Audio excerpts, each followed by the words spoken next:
बार फिर से दिया जाएगा अपने क्लोजिंग आर्ग्यूमेंट के लिए।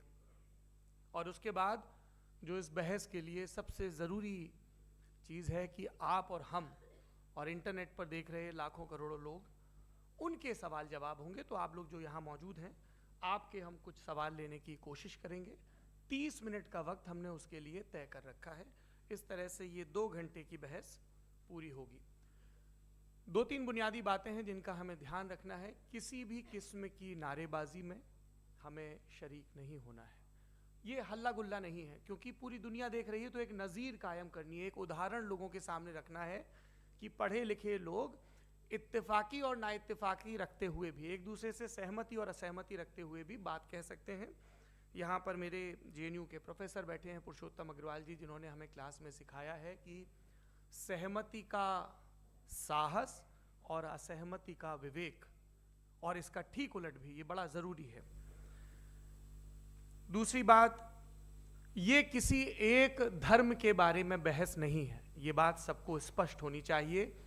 किसी धर्म को महान बताने या किसी धर्म को कमतर बताने की ये बहस नहीं है। तो यदि कोई इस उम्मीद से देख रहा है या यहाँ आया है, तो मैं आपको आश्वस्त करना चाहता हूं कि आपको नाउम्मीदी हाथ लगेगी। इस बहस में बहुत ज़्यादा धार्मिक प्रतीकों के इस्तेमाल को लेकर भी ये दोनों लोग जो अभी आपको गंभीर दिख रहे हैं, भले लोग हैं, कल शाम को चाय पर मिले थे, बहुत हंसी मजाक भी इनके बीच हुआ था, और गलबैयाँ डालते हुए एक तस्वीर भी हुई थी। ये इस बात का प्रमाण है कि इंटरनेट पर जो हल्ला मचा हुआ है उसके मुकाबले ये दोनों लोग बहुत ही अच्छे शांत ढंग से बहस के लिए राजी हो गए हैं। ट्विटर की बातें ट्विटर तक सीमित, एलन मस्क आजकल उसको एक्स कहते हैं। और अब इस बहस की शुरुआत, मैं इन विद्वानों का, हालांकि इनको परिचय की जरूरत नहीं, पर हो सकता है, हमें पत्रकारिता में सिखाया जाता है कि नेवर अज्यूम, विज्ञान भी यही कहता है। मुफ्ती शमाइल नदवी साहब इस्लामिक विद्वान, शिक्षाविद हैं, कोलकाता के वाहियान फाउंडेशन के संस्थापक हैं, लखनऊ की प्रतिष्ठित दारुल उलूम नदवतुल उलमा से ग्रेजुएशन किया है, सोशल मीडिया और सार्वजनिक मंचों पर अध्यापन और बौद्धिक कामों में सक्रिय हैं, और इस समय इंटरनेशनल इस्लामिक यूनिवर्सिटी मलेशिया से PhD कर रहे हैं। अच्छी बात यह है कि पढ़ाई के साथ साथ ट्रैवल ब्लॉग भी बनाते हैं। पेट्रोनस टावर के सामने का ब्लॉग हमने देखा। हमारे साथ जावेद अख्तर साहब हैं। जावेद अख्तर साहब कवि हैं, शायर हैं, गद्य भी लिखते हैं, फिल्मों के लिए संवाद लिखे हैं, गीत लिखे हैं। इससे इतर ये वैज्ञानिक सोच को लेकर या अपने डिक्लेयर्ड एथिज्म को लेकर भी मुखर रहते हैं और अपने तहीं रैशनैलिटी की बात करते हैं। देवियों और सज्जनों, डज गॉड एग्जिस्ट? इस सवाल का जवाब सब अपने अपने तहीं खोजने की कोशिश कर रहे हैं। कोई इसको गॉड डैम पार्टिकल की खोज बताता है, कोई गॉड पार्टिकल की खोज बताता है, कोई हिग्स बोसान की खोज बताता है, कोई ये सवाल जवाब तलाशने की कोशिश करता है कि मास एग्जिस्टेंस में आखिर आया कैसे, हुआ क्या था, सृष्टि के पहले, समय के पहले क्या था। और कोई ये कहता है कि ये सारी खोजें जिस मस्तिष्क में हो रही हैं प्रकृति के क्रम में, वो कैसे विकसित हुआ। मैं उम्मीद करता हूं कि हम आज इन बुनियादी सवालों के कुछ जवाब हासिल करने में कामयाब हों। मैं सबसे पहले मंच पर आमंत्रित कर रहा हूं मुफ्ती शमाइल नदवी साहब को। आइए सर। जी,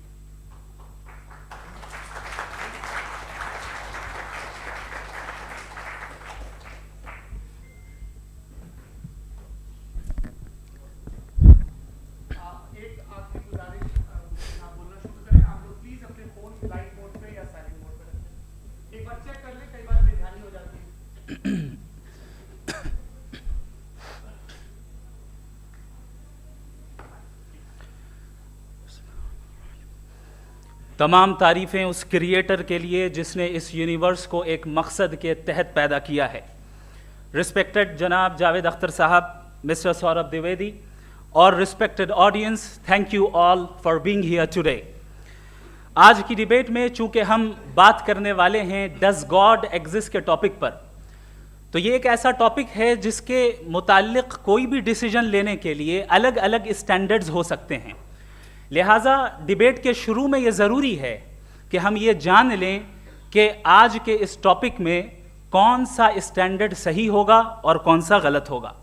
सबसे पहला स्टैंडर्ड जिसे मैं समझता हूं कि हमारे रिस्पेक्टेड जनाब जावेद अख्तर साहब बड़ी तेजी के साथ उसकी तरफ लपकेंगे, वो है साइंस। जबकि साइंस दर हकीकत खुदा के एग्जिस्टेंस को डायरेक्टली साबित करने या उसके एग्जिस्टेंस को डिनाई करने के लिए स्टैंडर्ड नहीं बन सकती। और उसकी वजह क्या है, ये मैं नहीं कह रहा, ये वो लोग कह रहे हैं जो साइंस के एक्सपर्ट्स हैं। नेशनल एकेडमी ऑफ साइंस कहती है science doesn't have the processes to prove और disprove the existence of God. Why? क्योंकि साइंस का ताल्लुक एम्पेरिकल एविडेंस से है और एम्पेरिकल एविडेंसेस का ताल्लुक हमारे नेचुरल और फिजिकल वर्ल्ड से है, जबकि गॉड नॉन फिजिकल और सुपर नेचुरल रियलिटी है। लिहाजा नॉन फिजिकल रियलिटी को आप उस टूल के साथ नहीं चेक कर सकते जिसका काम फिजिकल रियलिटी को तलाश करना है। लिहाजा आज इस डिबेट में गॉड की एग्जिस्टेंस को साबित करने या उसे डिनाई करने में साइंटिफिक एविडेंस को एक्सेप्ट नहीं किया जाएगा। दूसरा स्टैंडर्ड हो सकता है रेविलेशन, कि रेविलेशन के जरिए हम यह साबित करें कि गॉड एग्जिस्ट करता है या नहीं। लेकिन ये स्टैंडर्ड भी आज इररेलेवेंट है। क्यों? क्योंकि रेविलेशन मेरे नज़दीक सोर्स ऑफ नॉलेज है, वैलिड सोर्स ऑफ नॉलेज है, लेकिन हमारे जावेद अख्तर साहब के नज़दीक ये वैलिड सोर्स ऑफ नॉलेज नहीं है। लिहाजा आज की डिबेट में मैं एक भी एविडेंस किसी भी मजहबी स्क्रिप्चर से नहीं दूंगा ताकि जावेद अख्तर साहब के लिए वो अनएक्सेप्टेबल ना हो। तीसरा जो मेयार हो सकता है वो है ऑब्जर्वेशन, कि भाई कोई कहे कि हमें खुदा दिखाओ, अगर है तो दिखाओ, या ये कि खुदा के एग्जिस्टेंस पर एम्पेरिकल एविडेंस दो, तो ये है दर हकीकत गलत टूल का इस्तेमाल करना। ये ऐसा ही है कि जावेद साहब मुझसे ये मुतालबा करें कि मुफ्ती साहब आप मेटल डिटेक्टर के जरिए प्लास्टिक डिटेक्ट करके दिखाएं। अब चूंकि प्लास्टिक डिटेक्ट नहीं हो पा रही है लिहाजा plastic does not exist. No, you are using the wrong tool. इस टूल से प्लास्टिक को डिटेक्ट नहीं किया जाता। लिहाजा मैं समझता हूं कि गॉड के एग्जिस्टेंस पर एम्पेरिकल एविडेंस का मुतालबा करना एक बचकाना मुतालबा है और हमारे रिस्पेक्टेड जनाब जावेद अख्तर साहब इस स्टेज से अब बहुत आगे निकल चुके हैं। अब बचता है एक ही स्टैंडर्ड और वो स्टैंडर्ड है अक्ल, लॉजिक, रीजनिंग। और यही वो स्टैंडर्ड है जिसके तहत गॉड की एग्जिस्टेंस को साबित किया जाएगा या गॉड की एग्जिस्टेंस को डिनाई किया जाएगा। लेकिन चूंकि ये बहुत इंपॉर्टेंट और सेंसिटिव टॉपिक है, इसलिए लॉजिकल आर्ग्यूमेंट भी ऐसा होना चाहिए जो डेफिनेटिव हो, इनडेफिनेटिव ना हो, जो 2 और 2 4 की तरह बिल्कुल वाजे हो, जिसे लॉजिकली रिजेक्ट करना पॉसिबल नहीं हो। फॉर एग्जाम्पल हम कहें हमारे रिस्पेक्टेड मिस्टर सौरभ साहब, ये एक इंसान है और तमाम इंसान कॉन्शियस बीइंग है, लिहाजा नतीजा क्या निकला, हमारे सौरभ साहब भी कॉन्शियस बीइंग है। क्या ये इनडेफिनेट आर्ग्यूमेंट है या डेफिनेट आर्ग्यूमेंट है? ये डेफिनेट आर्ग्यूमेंट है। ये 2 और 2 की तरह वाजे है, इसमें किसी तरह जो है लॉजिकली इसको रिजेक्ट नहीं किया जा सकता। तो अगर आज हमारे जावेद अख्तर साहब ऐसी कोई अकली दलील और लॉजिकल एविडेंस दें खुदा के ना होने पर जो डेफिनेट भी हो, तो मैं ये ऐलान करता हूं कि यकीनन मैं उस एविडेंस को कबूल करूंगा और उस पर गौर करूंगा। लेकिन साथ में यह भी ऐलान कर देता हूं प्रेडिक्शन के तौर पर कि ऐसा कोई डेफिनेट आर्ग्यूमेंट कोई नहीं पेश कर सकता। दलील हम देंगे और डेफिनेटिव दलील देंगे, लॉजिकल दलील देंगे, ऐसी दलील देंगे जो एंटायर एथिस्टिक वर्ल्ड उसे रेफ्यूट नहीं कर सकती। चलें अब हम एक एग्जाम्पल सोचते हैं, एक सिनेरियो, सिंपल सिनेरियो, तमाम ऑडियंस से गुजारिश है, हम और आप एक आइसोलेटेड आइलैंड पर हैं, ऐसा आइलैंड जहां पे हमसे पहले कोई कभी नहीं गया।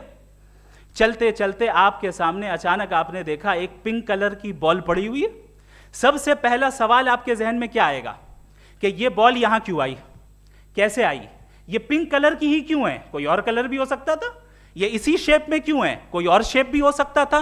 नेचुरली आप इस तरफ पहुंचेंगे कि कोई ना कोई है जिसने इन स्पेसिफिक प्रॉपर्टीज के साथ इस बॉल को बनाया है और यहां पे रखा है।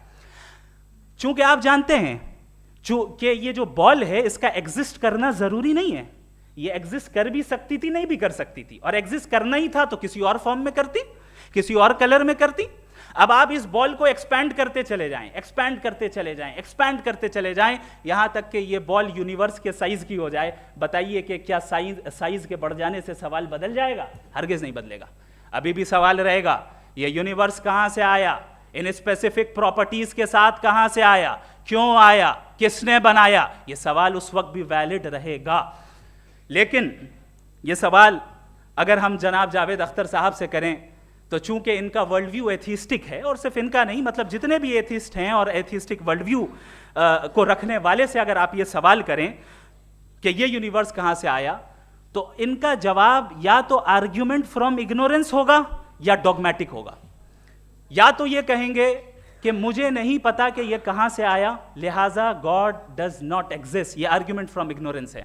या ये कहेंगे कि ये यूनिवर्स खुद ब खुद बन गया, इसका मतलब ये है कि उस बॉल को भी खुद ब खुद बन जाना चाहिए, लेकिन बॉल के ताल्लुक से ये एक्सप्लेनेशन एक्सेप्ट नहीं की जाएगी कि खुद ब खुद बन गई, लेकिन यूनिवर्स के ताल्लुक से कर दिया जाएगा। इसे हम दूसरे अल्फाज में डॉगमा भी कह सकते हैं।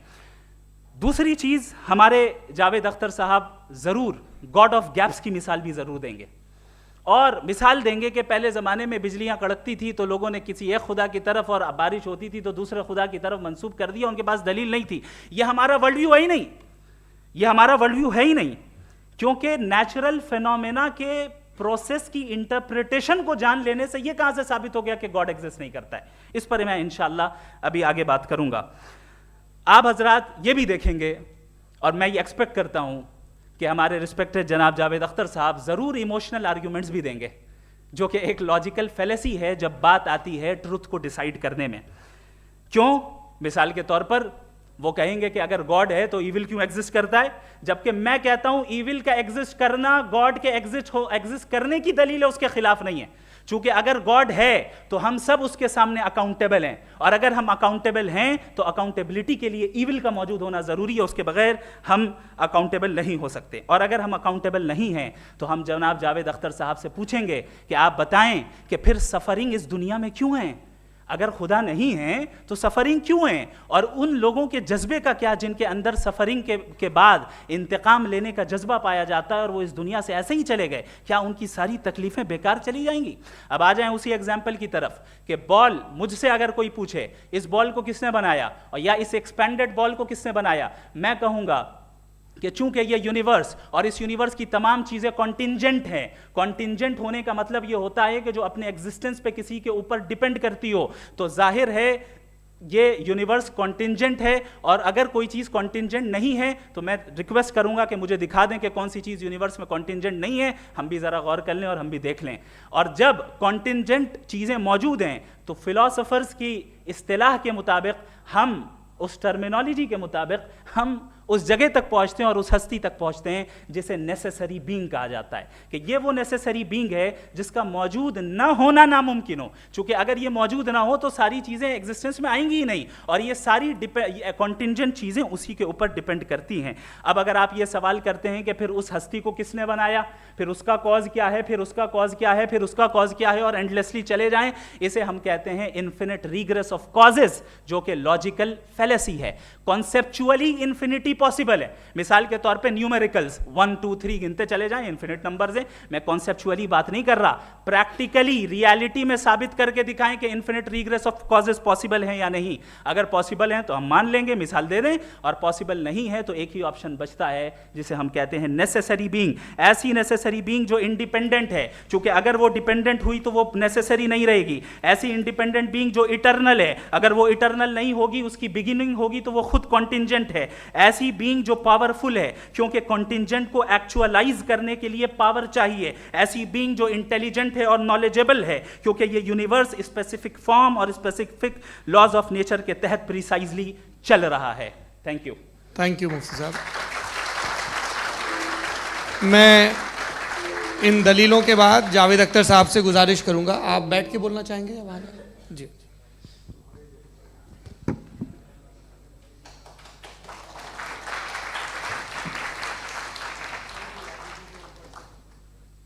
पहले तो मैं मुफ्ती साहब को एक अच्छी खबर देना चाहूँगा कि मेरी नॉलेज साइंस के बारे में बड़ी मामूली है, तो आप फिक्र ना करें उसकी, लेकिन कुछ कॉमन सेंस है मुझ में।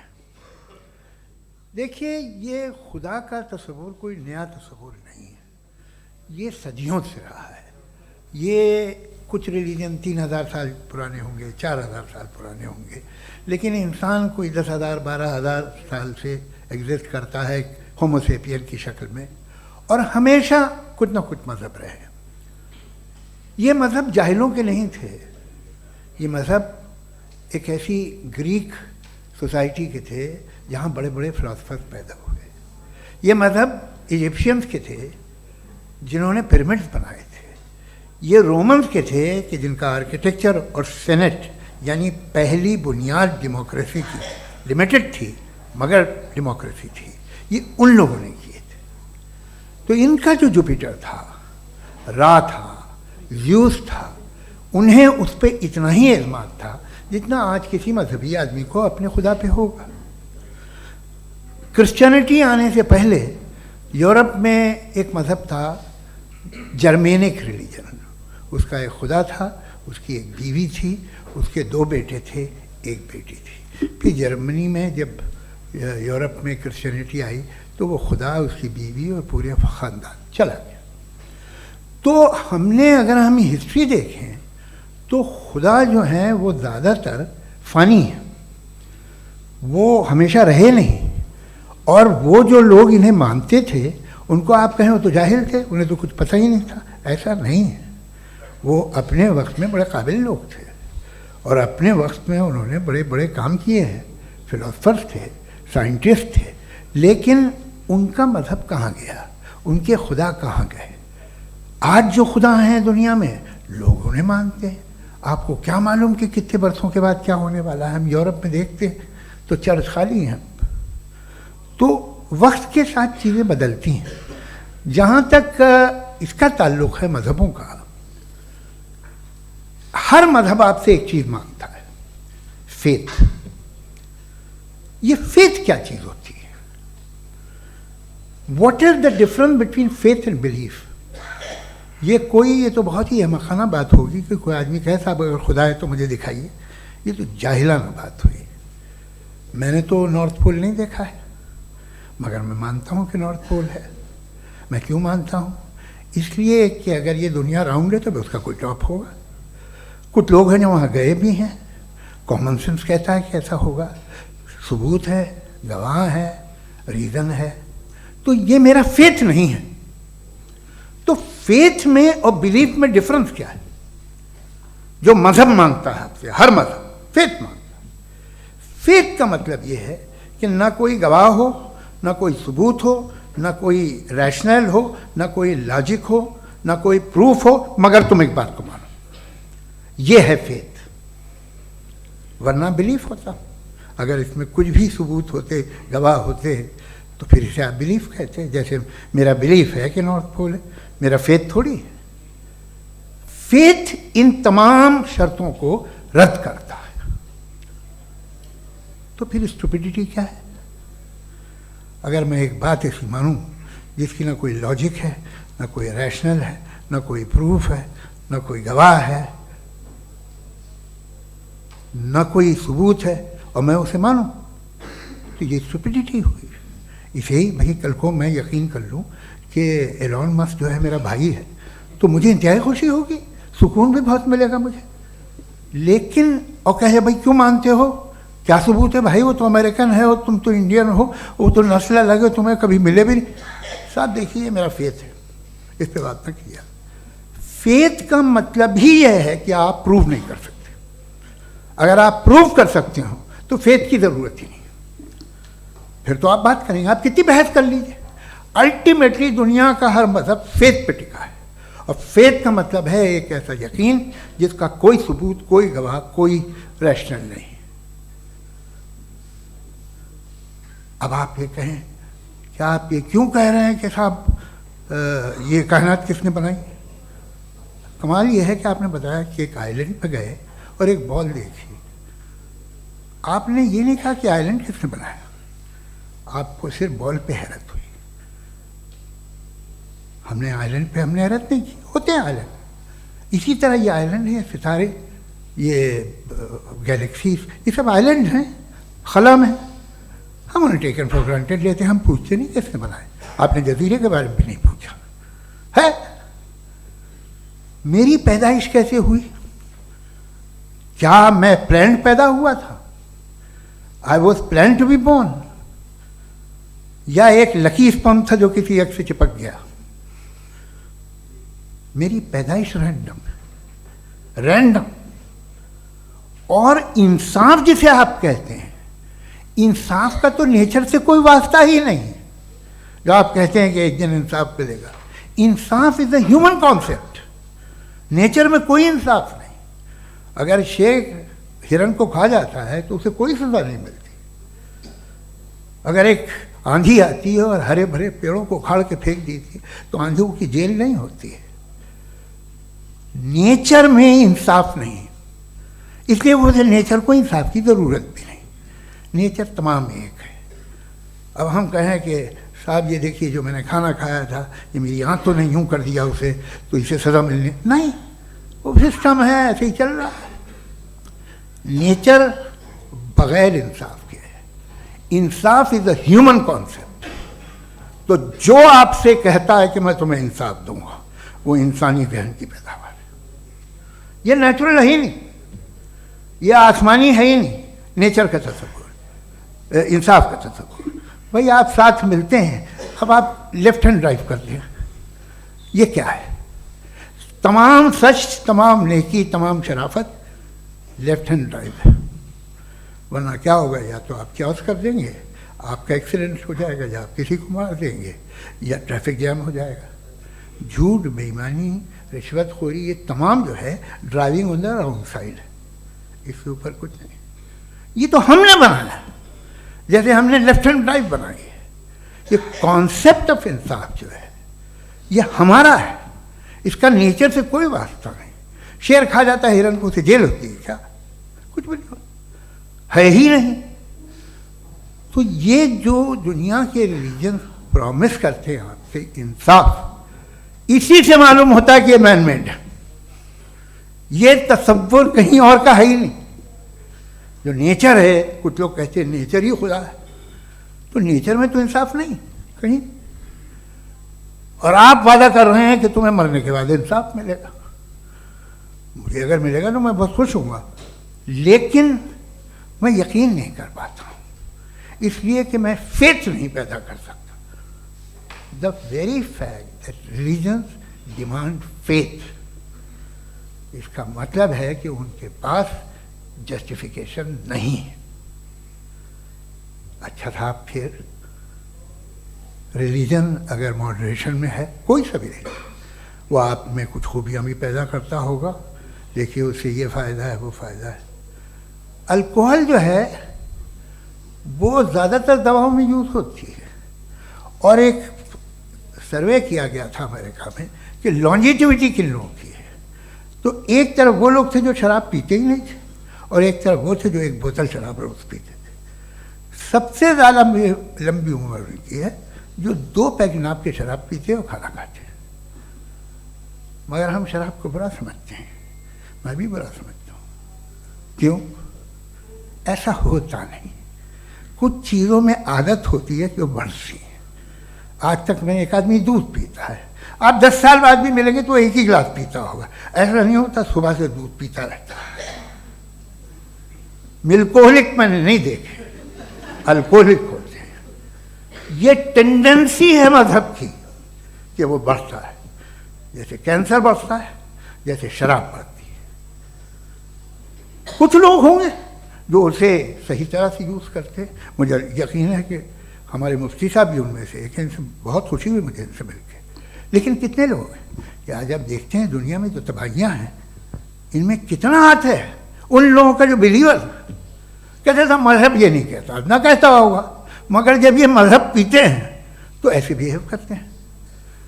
थोड़ा सा अगर हो तो शायद बहुत अच्छी बात, लेकिन शराब थोड़ी सी नहीं रहती, उसमें टेंडेंसी है पहले। थोड़ा सा अगर 2-3 कैंसर के सेल हो ना बॉडी में तो आदमी स्लिम रहेगा, लेकिन वो 2-3 सेल नहीं रहते, वो मल्टीप्लाई होते हैं। जावेद साहब टाइम पूरा हो गया। टाइम हो गया, तो बस बात खत्म हो गई। अच्छा, मुझे कुछ और कहने को था भी नहीं। जी, मैं पहले जवाबी दौर के लिए इनवाइट कर रहा हूँ मुफ्ती साहब को। Your rebuttal round 1, you have 7 minutes।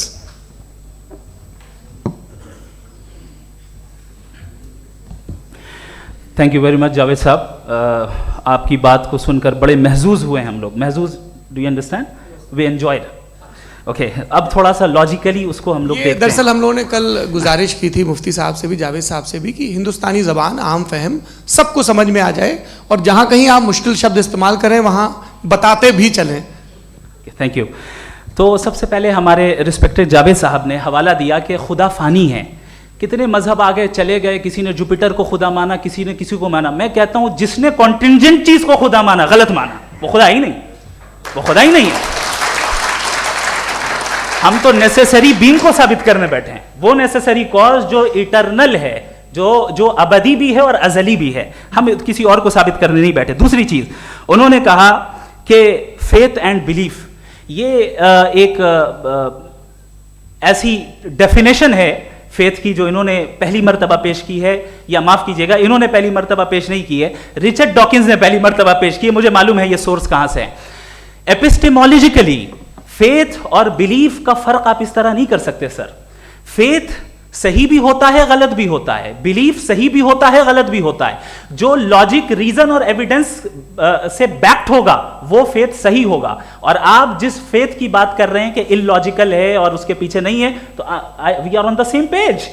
हम नहीं मानते उस फेथ को, जो फेथ ऐसा हो जिसके पीछे कोई लॉजिक ना हो, एविडेंस ना हो, हम नहीं मानते। हम तो उस फेथ के कायल हैं जिसके पीछे लॉजिक हो और एविडेंस हो। तो बिलीफ सही भी होता है, गलत भी होता है, फेथ भी सही होता है और गलत भी होता है। तो आज फेथ और बिलीफ के डिफरेंस पे बात नहीं हो रही है। आज आप चाहे फेथ एक्सेप्ट कर लें या बिलीफ एक्सेप्ट कर लें, आज ये बात होगी कि ट्रूथ क्या है, चाहे ट्रू बिलीफ सही है या ट्रू फेथ सही है, और फॉल्स फेथ क्या है और फॉल्स बिलीफ क्या है, बात इस पे हो रही। दूसरी चीज इन्होंने पूछा, स्टुपिडिटी फिर क्या है? अगर फेथ रिलीजन स्टुपिडिटी नहीं है तो और क्या है? चूंकि फेथ का मुतालबा करते हैं तो स्टुपिडिटी क्या है? मैं कहता हूं स्टुपिडिटी एथिज्म है। उसकी वजह यह है कि आप एक सड़क पे जा रहे हो और आप किसी गार्डन में जाएं और देखें वहां लिखा है फूलों के साथ I love Javed Akhtar, and I really do, I love you sir. So जब आप वहां पर पहुंचे तो वहां पहुंचकर अब ये बताएं, क्या आप ये कहेंगे वाह व्हाट अ नेचुरल सिलेक्शन? ये क्या नेचुरल सिलेक्शन है? नहीं, ये प्रिसाइजली डिजाइंड है, इसके पीछे डिजाइनर है। लिहाजा अगर कोई एक ऐसी कॉमन सेंस की बात को कबूल नहीं कर रहा है कि यूनिवर्स जो इतने प्रिसाइजली काम कर रहा है, हम कह दें कि खुद ब खुद बन गई, मैं समझता हूं इससे बड़ी स्टुपिडिटी और कुछ नहीं है। ये इरैशनल चीज है। फिर हमारे सर ने कहा कि आपने बॉल पे फोकस किया, आइलैंड पे फोकस नहीं किया। अरे आइलैंड को किसने बनाया यही समझाने के लिए तो बॉल की मिसाल दे रहा हूं। और बॉल भी कॉन्टिंजेंट है, आइलैंड भी कॉन्टिंजेंट है, दोनों नेसेसरी बीइंग का मुतालबा करते हैं। आगे इन्होंने कहा कि नेचर में कोई इंसाफ नहीं है। हम डिसाइड करते हैं कि मोरालिटी क्या होती है, इंसाफ क्या होता है।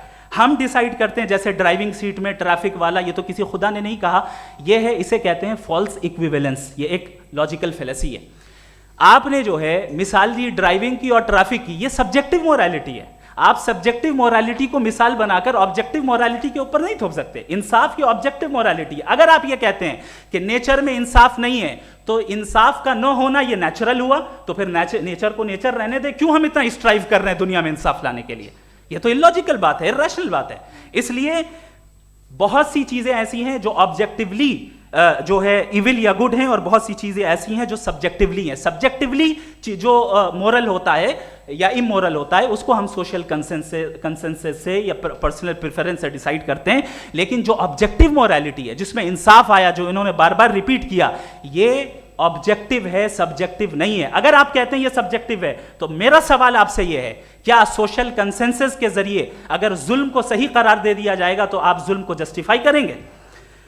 दूसरी चीज इन्होंने ये कहा कि 2 पैक शराब पी लें तो वो उतने पे नहीं रहता, बढ़ जाता है। यही मामला मजहब के साथ है।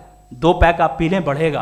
तो ये एक ऐसी मिसाल है, इसको कहीं भी फिट कर लें कि आप एथिज्म पे जब फिट करें, जब आप 2 पैक एथिज्म का लेंगे ना, तो वो बढ़ बढ़ के नॉर्थ कोरिया बनेगा। Thank you.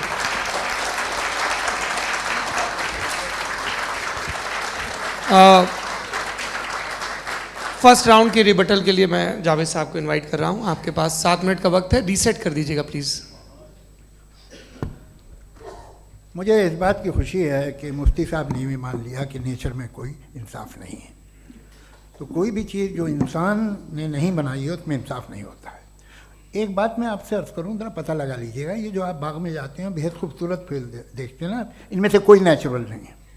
ये सारे फूल क्रॉस करके बनाए गए हैं।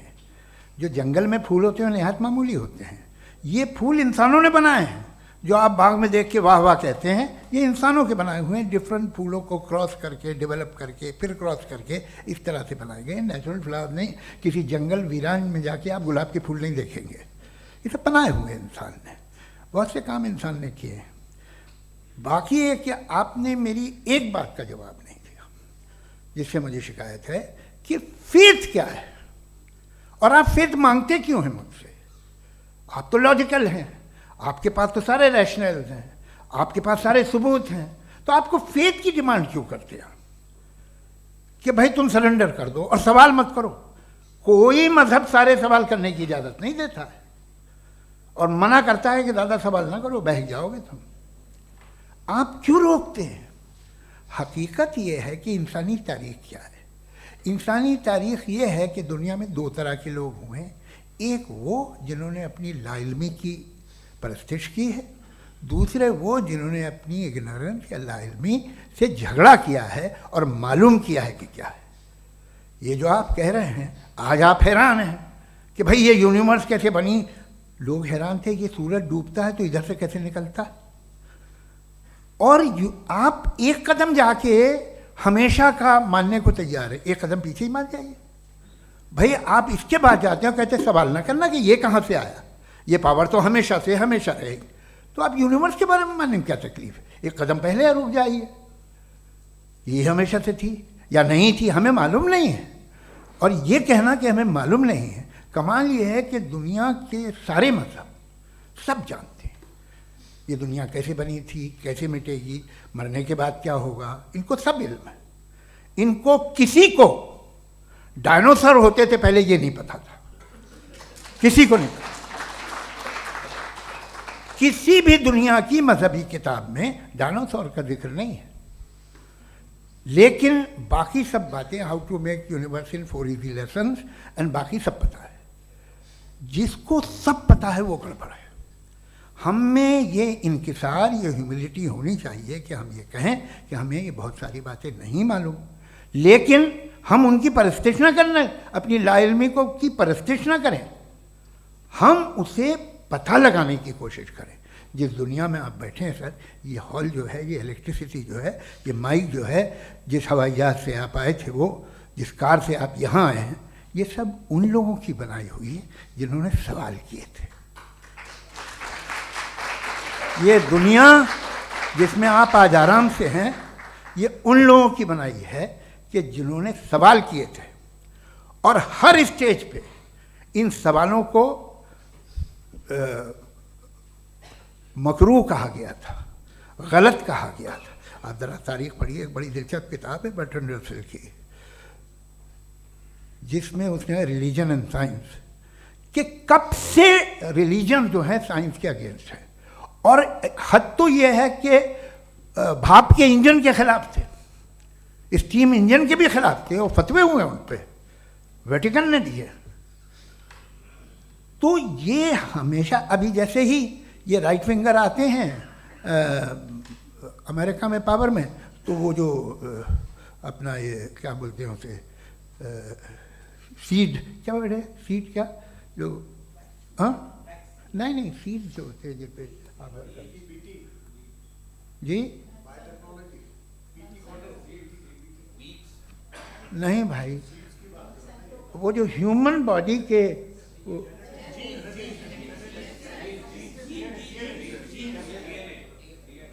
उस पर रिसर्च बंद हो जाती है, रिपब्लिकन नहीं करने देते।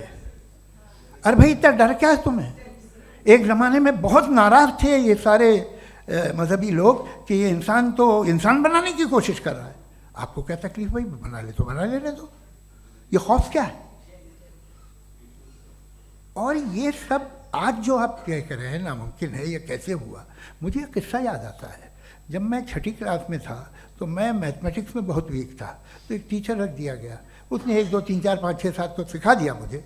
वो दिन मैं भूल नहीं सकता हूँ मुफ्ती साहब, जिस दिन उसने ये बताया कि 1/2 क्या होता है और 3/4 क्या होता है, मुझे ऐसा लगा कि मेरा सर बीच से फट जाएगा। ये आदमी कह रहा है कि जो दीवार के अंदर जाओ वॉक करते हुए। आज हंसता हूँ मैं इस बात पे।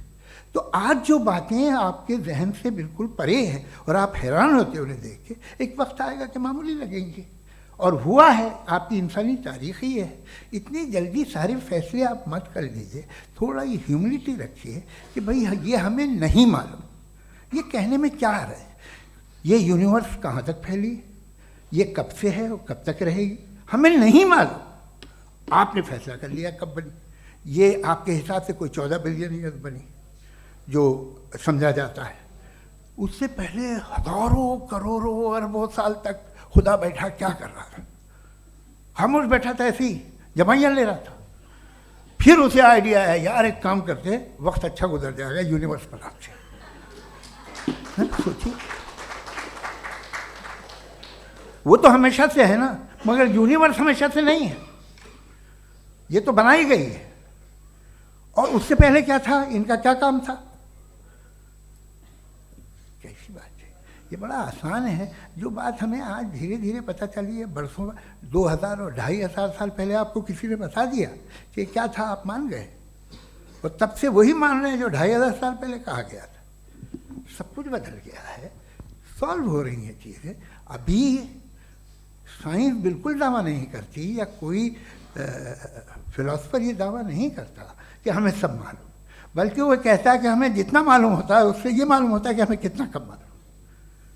तो हम अपनी जहालत से लड़ें, उसकी परस्तिश न करें। जी, टाइम है। Thank you so much.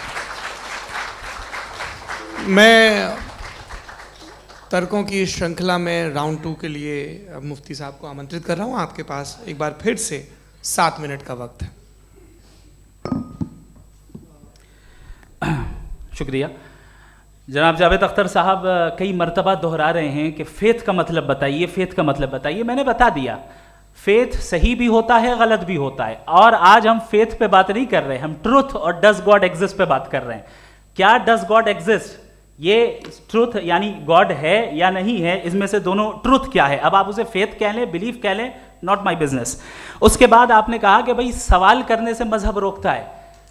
मैं कहता हूं जो रोकता है वो रोकता होगा, मैं नहीं रोकता, बल्कि सवाल करें, सवाल करना चाहिए। सवाल कर करके तो हम आगे बढ़ते हैं, तरक्की करते हैं, और इसीलिए मैं आज यहां पे आया हूं। लेकिन सवाल सिर्फ खुदा से नहीं होगा, आपसे भी होगा। सवाल एथिज्म से भी होगा, सवाल सिर्फ मजहब से नहीं होगा, सबसे होगा। और आज मैं सवाल करूंगा और उम्मीद है कि आप जवाब देंगे। अभी तक आपने वैसे कॉन्टिंजेंसी आर्गुमेंट का कोई जवाब नहीं दिया है।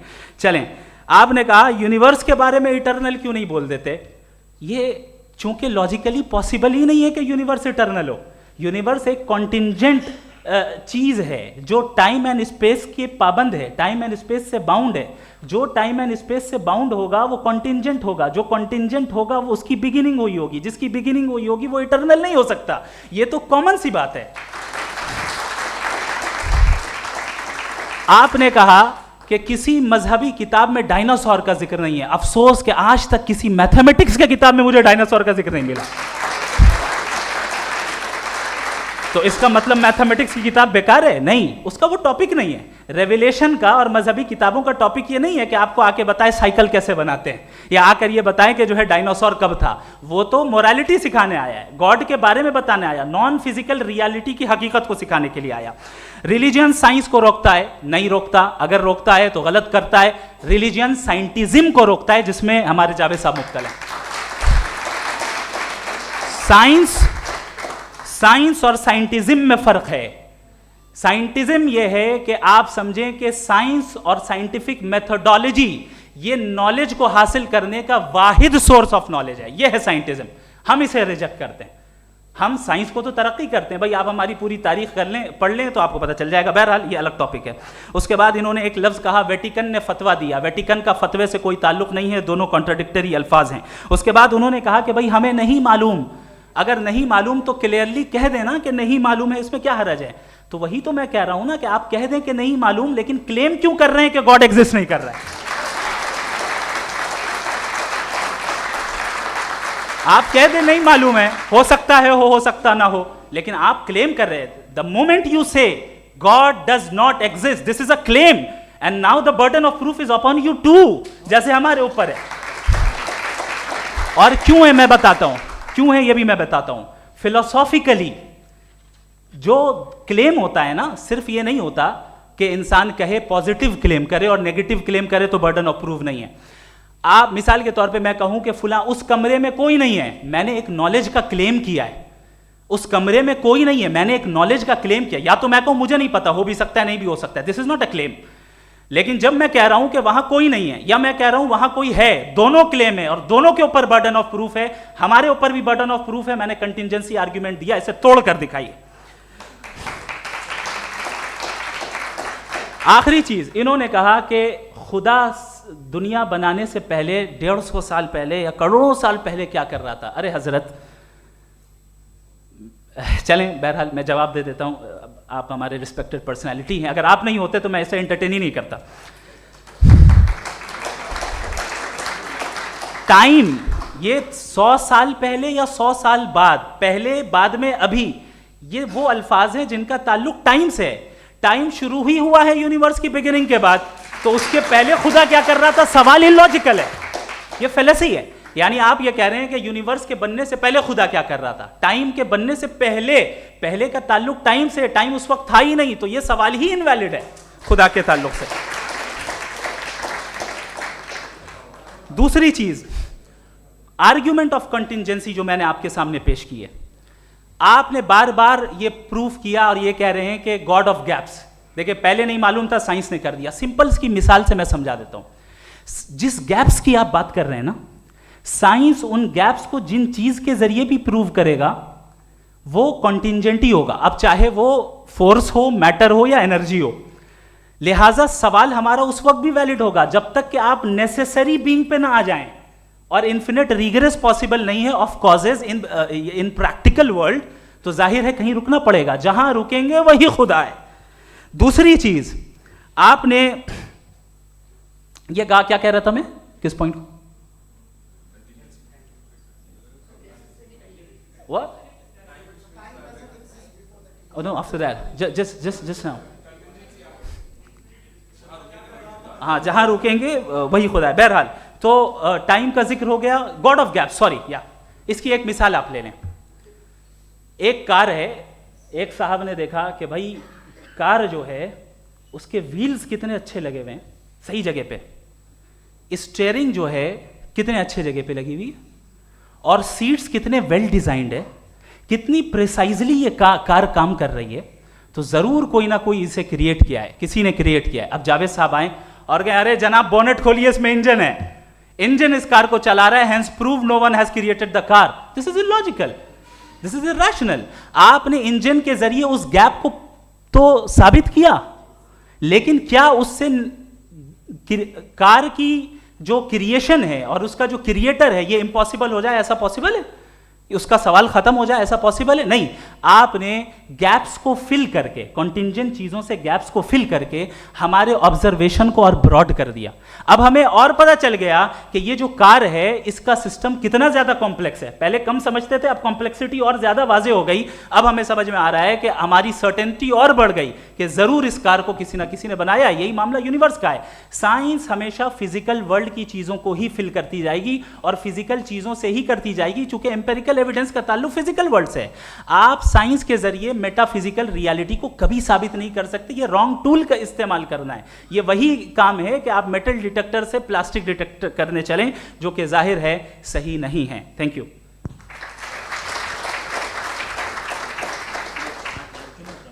जी, ये आर्ग्यूमेंट का राउंड 2 है। हाँ। 7 मिनट है। पहले तो मैं आपसे अर्ज करूं कि आपने कहा कि जब कायनात ही नहीं थी तो वक्त भी नहीं था, कुछ भी नहीं था। कैसे नहीं था? खुदा था। एक एग्जिस्टेंस तो था ना खुदा का। तो जब खुदा था तो वक्त भी होगा। ऐसा नहीं है कि कुछ भी नहीं था, खुदा था। अच्छा, बाकी एक आपने कहा साहब आप साबित कीजिए, आपके पास भी लॉजिक है या मेरे पास भी लॉजिक है। आप मेरा जिम्मेदारी नहीं है साबित करना कि खुदा है। बर्टन रसल ने एक बड़ी अच्छी बात कही। बर्टन रसल ने एक बड़ी अच्छी बात कही। मैं आपसे अगर ये दावा करूं कि एक चाय की केतली मरीख के चारों तरफ घूम रही है, मार्स के चारों तरफ, तो ये आपका काम नहीं है कि आप साबित करें कि कोई चाय की केतली नहीं है। ये मेरा काम है, मैंने दावा किया है। ये दावा तो मजहबी लोग करते हैं कि खुदा है, मैं क्यों साबित करूं कि नहीं है? जब तक आप मुझे कन्विंस नहीं कर देंगे मैं नहीं मानूंगा। आपकी जिम्मेदारी है, मेरी जिम्मेदारी नहीं है। दोयम ये कि ये जो आप कह रहे हैं, जो गैप्स हैं, ये गैप जब जब किसी मजहब को चैलेंज करते हैं, जब ऐसा कोई बात आती है तो हंगामा हो जाता है कि जब वो चैलेंज करें किसी फेथ को। ये तमाम साइंस जो है इसे मुख्तलिफ जगहों पे मुख्तलिफ वक्तों में मज़हब ने रोकने की कोशिश की है। ये किताब है religion and science Burton Russell की, पढ़िएगा, अच्छी लगेगी आपको। तारीख़ ही है साइंस, मज़हब की साइंस से उसका यही रिश्ता है। अच्छा, अब ये हम सोचें कि बहरहाल ये वजूद जो है मज़हब और ये बिलीव इन गॉड इंसान को बेहतर बना देता है, तो एक काम कीजिए, हिंदुस्तान वर्ल्ड का नक्शा लीजिए और मार्क कीजिए कि रिलीजन कहाँ कहाँ ज़्यादा है, कहाँ कहाँ, चाहे वो लैटिन अमेरिका हो या मिडल ईस्ट हो या फार ईस्ट हो या हिंदुस्तान के वो इलाके जहाँ मजहबियत ज़्यादा है। रख दीजिए नक्शा अलग। अब दूसरा नक्शा कि कहाँ कहाँ नाइंसाफ़ी, रिप्रेशन, औरतों के हुकूक की पामाली, जुल्म, डिक्टेटरशिप कहाँ है, नक्शा एक ही होगा।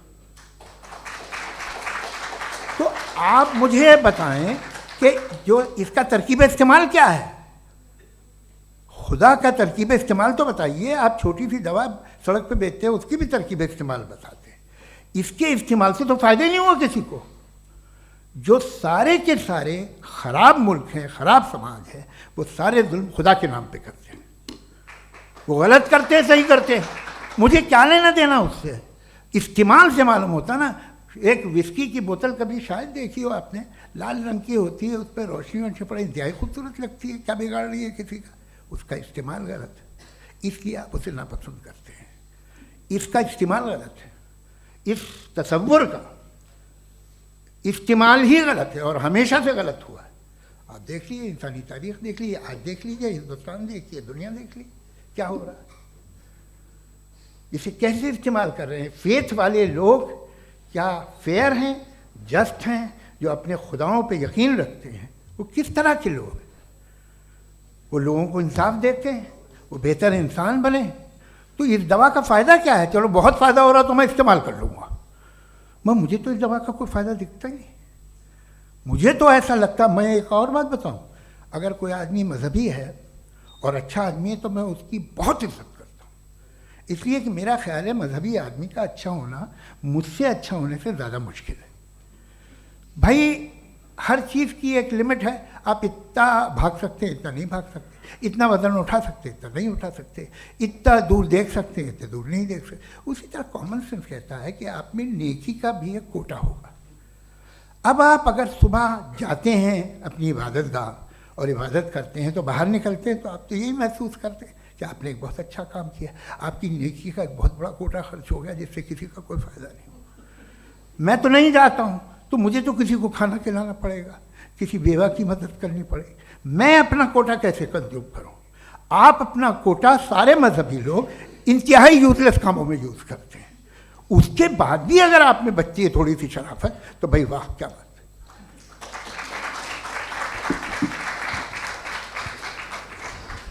एक तो मुझे ये बात बहुत अच्छी लग रही है कि दोनों ही विद्वान समय को मानते हैं और बहुत समय से अपनी दलीलें और बाज़ दफ़ा समय से पहले अपनी तकरीरें पूरी करके अपनी अपनी कुर्सी पर बैठ रहे हैं। ये इस आर्ग्यूमेंट का राउंड 2 पूरा हुआ। अब रिबटल का राउंड 2 है और उसके बाद क्रॉस एग्जामिनेशन होगा। नहीं, आपका आर्ग्यूमेंट हो गया सर। हमारे यहाँ स्कूल के सिलेबस में पंच परमेश्वर कहानी पढ़ाई जाती है, प्रेमचंद जी की लिखी हुई। आप निश्चिंत रहिए, आपके कोई राउंड में मिस नहीं होने दूंगा। रिबटल का राउंड 2, मुफ्ती शमाइल नदवी साहब।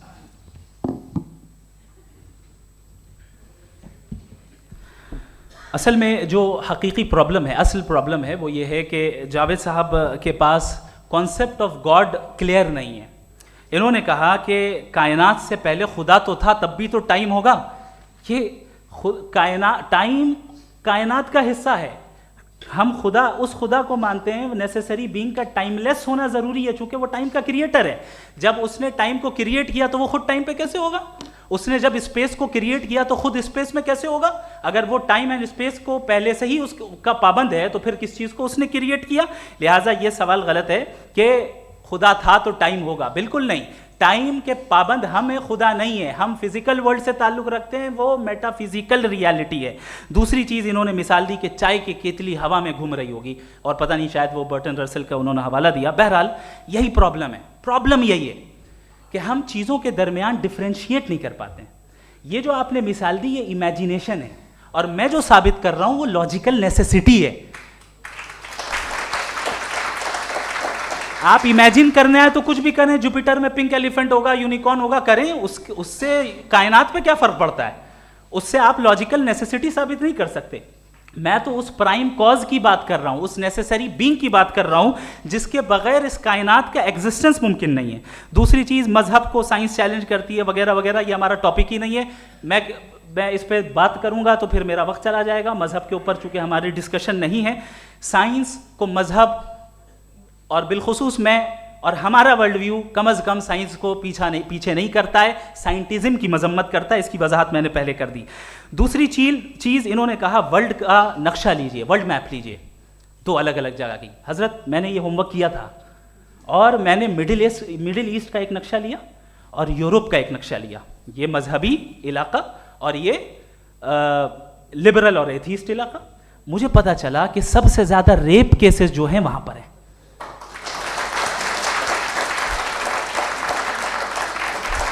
मुझे ये पता चला यूएन की रिपोर्ट के मुताबिक, मैं ये अपने घर से नहीं लेके आ रहा, कि जो वर्किंग वुमेन है यूरोपियन कंट्रीज में, उसमें 81% वुमेन सेक्सुअल हैरेसमेंट का वर्क में शुमार हो रही है। ये मिडिल ईस्ट में नहीं हो रहा है, वो मजहबी लोग हैं इसलिए नहीं हो रहा है।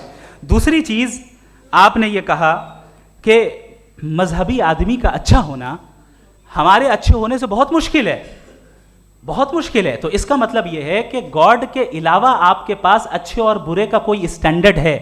मैं चाहूंगा कि कन्वर्सेशनल स्टाइल वाली डिस्कशन और सेगमेंट पे इसी पे बात कर लेते हैं। Thank you very much.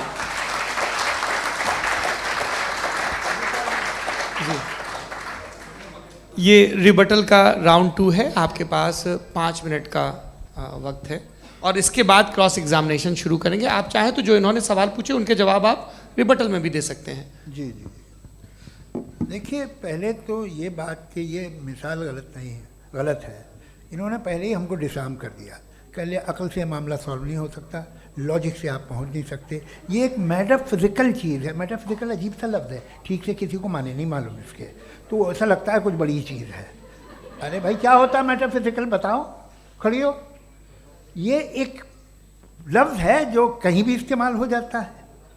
जब आप एक बात कर रहे हैं और आप मुझसे बहस कर रहे हैं तो मुझे मेटाफिजिकल मत बताइए, आप लॉजिकली मुझे प्रूफ किए। और अगर लॉजिकली आप नहीं बात करते साहब ये मेटाफिजिकल है, तो फिर हम आप बात क्या कर रहे हैं? मेरा आपका किस ज़बान में कॉन्वर्सेशन होगा? और ये कहना कि वक्त पहले नहीं था, तो फिर क्यों कहते हैं ये हमेशा से और हमेशा रहेगा? हमेशा वक्त है, तो आप कैसे कहते हैं वो हमेशा से है और हमेशा रहेगा? हमेशा का मतलब है कोई वक्त, अगर वक्त ही नहीं है तो हमेशा कैसे? बाहर वो रहेगा। अब मैं ये देखता हूँ, आपने कहा ना कि वहाँ रेप ज़्यादा होते हैं, तो हम एक बात देखते हैं कि ये दुनिया जिस पे वो कादर मुतलक है, जिसकी मर्ज़ी के बगैर पत्ता भी नहीं हिलता, ओमनीपोटेंट है, ये दुनिया चल कैसे रही है? और इस दुनिया का हाल क्या है? 45,000 बच्चे जो 10 साल की उम्र से कम थे वो गाजा में मरे। भूख से काला हांडी में बच्चे मरते हैं और डिप्थेरिया से मरते हैं। डिप्थेरिया अजीब मर्ज है, गले में जाली बनना शुरू होती है, बच्चा नीला हो जाता है, गरीब का बच्चा, इसलिए कि उपास इलाज नहीं। ये कादर मुतलक है, जो चाहे कर दे। इससे आप दुआएं मांगते हैं हमारी, ये काम कर दे वो कर दे, तो इसका मतलब डे टू डे लाइफ में वो इंटरफेयर करता है और ये देख रहा है वो। अगर वो वाकई भी है फॉर डिस्कशन सेक, तो मैं जब दुनिया देखता हूँ तो मेरे दिल में उसके लिए कोई इज्जत नहीं पैदा होती। ये क्या कर रहे हो तुम पूरे ऑल पावरफुल हो, ओमनीपोटेंट हो, ओमनी प्रेजेंट हो। तुम तो वहाँ गादा में रहे होगे ना, तुम हर जगह हो। तुम देख रहे थे कि बच्चे की कैसे धज्जियाँ उड़ रही, तुम देख रहे थे और तुम चाहते हो मैं तुम्हारी परस्तिश करूँगा, तुम हो भी। अरे यार, इसके अच्छे तो हमारे चीफ प्राइम मिनिस्टर हैं, कुछ तो ख्याल करते हैं। कमाल है, आप किसकी इबादत कर रहे हैं? अगर वो है भी, ये दुनिया नाइंसाफी से, जुल्म से, जबर से, तशद्दुद से भरी हुई।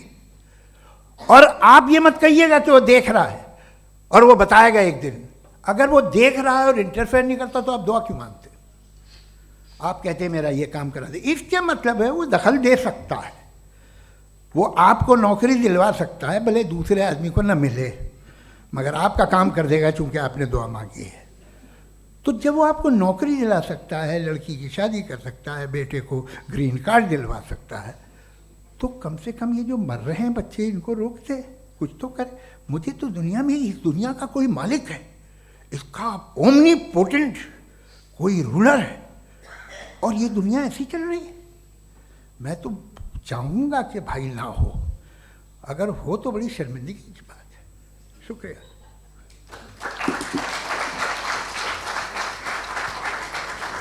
देवियों और सज्जनों, इस बहस के 2 राउंड और 2 रिबटल पूरे हो चुके हैं। अब सबसे ज़रूरी और सबसे मुश्किल राउंड शुरू हो रहा है, क्रॉस एग्जामिनेशन का। अब इन विद्वानों की सज्जनता की एक परख भी होगी और वक्त हमने 16 मिनट का तय किया है। पहला सवाल आप पूछना चाहेंगे? जी बिल्कुल। पहले बोले भी आप आप माइक ले लीजिएगा हाथ में, ये नीचे से ऑन हो जाएगा। जी मैं बोलता हूँ, ये डायस हटा सकते हैं क्या हम थोड़ा क्विकली? डायस पीछे कर दीजिए बस थोड़ा सा, है, ताकि ये जो दाएं बाएं लोग बैठे हैं, इसे हटा ही दीजिए। अब हमें वहाँ तो जाने वाले नहीं, आराम से आराम से। दोनों तरफ से हटा दीजिए।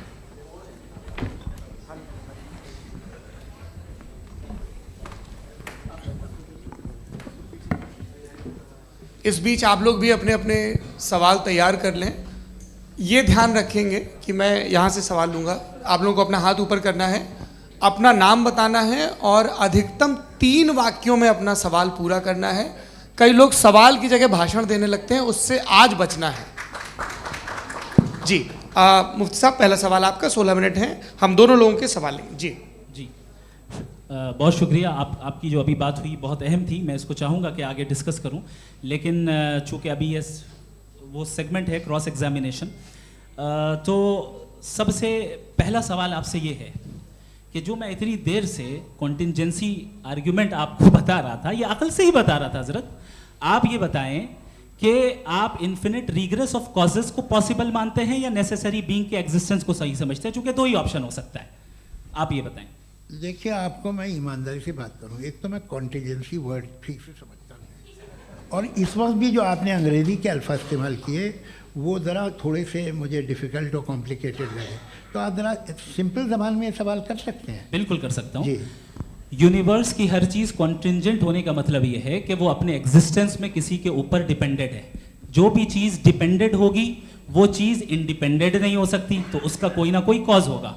तो अब आप क्या समझते हैं कि ये इन्फिनिट रिग्रेस है, यानी कॉज पर कॉज, कॉज पर कॉज, कॉज पर कॉज, और कभी कोई यानी ये एंडलेसली चलता रहा? क्योंकि अगर ऐसा होगा तो हम तो एग्जिस्टेंस में आते ही नहीं। लॉजिकली ये मुत्तफक अलैह चीज़ है, मुत्तफक अलैह, अग्रीड अपॉन।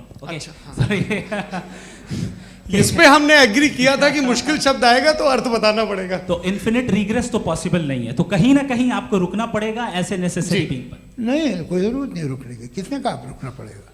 आप रुकते हैं खुदा पे, आप नहीं रुकते। आप कहते हैं वो हमेशा से, जब उस वक्त से जब वक्त नहीं था। आप कहाँ रुकते हैं कि अब हुआ था वो? आप नहीं कहते। हम क्यों नहीं मान सकते कि यूनिवर्स जो है और बल्कि मल्टीवर्सेस जो है वो हमेशा से हैं, वो बनती हैं, बिगड़ती हैं। एक हमारे यहाँ एक चीज़ है ब्लैक होल, वो समेट लेता है वापस, फिर ब्लास्ट होता है, फिर फैल जाता है।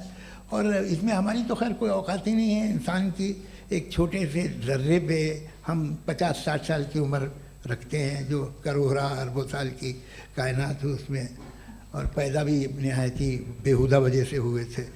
तो इसमें ये सोचना कि इसकी वजूहात और ये क्यों है, ये डिपेंडेंट है, ये हम देख रहे हैं, क्या मालूम। आप सोचिए कि ये जो फैल रही है कायनात, ये कहाँ फैल रही है, ये कहाँ जा रही है, और ये फैल क्यों रही है। अरे बना ली थी तुमने, रुको भैया, काफ़ी है। ये फैल क्यों रही है, ये और कौन सी कायनात जिसे मैं दूरबीन से देखता हूँ तो 2 बिलियन लाइट ईयर पे है, उससे मेरा कोई वास्ता ही नहीं है। 2 बिलियन ईयर यानी अगर मैं 80,000 माइल्स पर सेकेंड से चलूँ तो 20 करोड़ साल में वहाँ पहुँच जाऊँगा। इसकी ज़रूरत क्या थी। ये दुनिया, ये कायनात तो इंसान अशरफुल मखलूक़ात के लिए बनाई गई ना। तो ये सब ये टर्म समझ में नहीं आया, इसमें कोई ख़ास समझने वाली बात थी भी नहीं। ये जो अल्टीमेट कहा यह जाता है कि ये जो पूरी यूनिवर्स है, ये जो दुनिया है, ये इंसान के लिए बनाई गई। अच्छा, ये सब इंसान के लिए। क्यों साहब, सही है ना।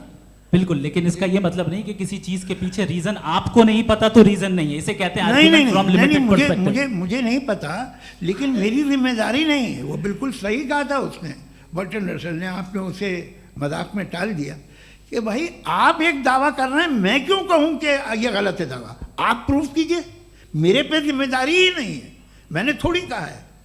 आप प्रूफ कीजिए कि ये सही है।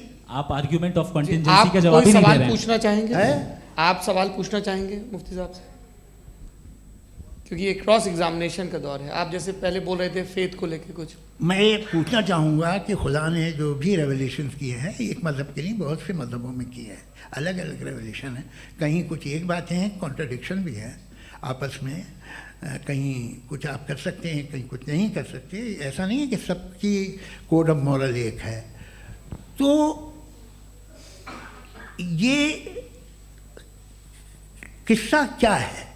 अब आप ये देखिए कि मुझे कभी कभी लगता है कि जो फुटबॉल फाइनल होता है, लाखों लोग होते हैं, फिर वो टीवी कवर करती, करोड़ों लोग, अगर उसमें खुदा की एक बूमिंग आवाज़ आ जाती, मैं गॉड हूँ, तो सारे लोग अभी सुन लेते और टीवी पे भी सुन लेते, किस्सा ख़त्म होता।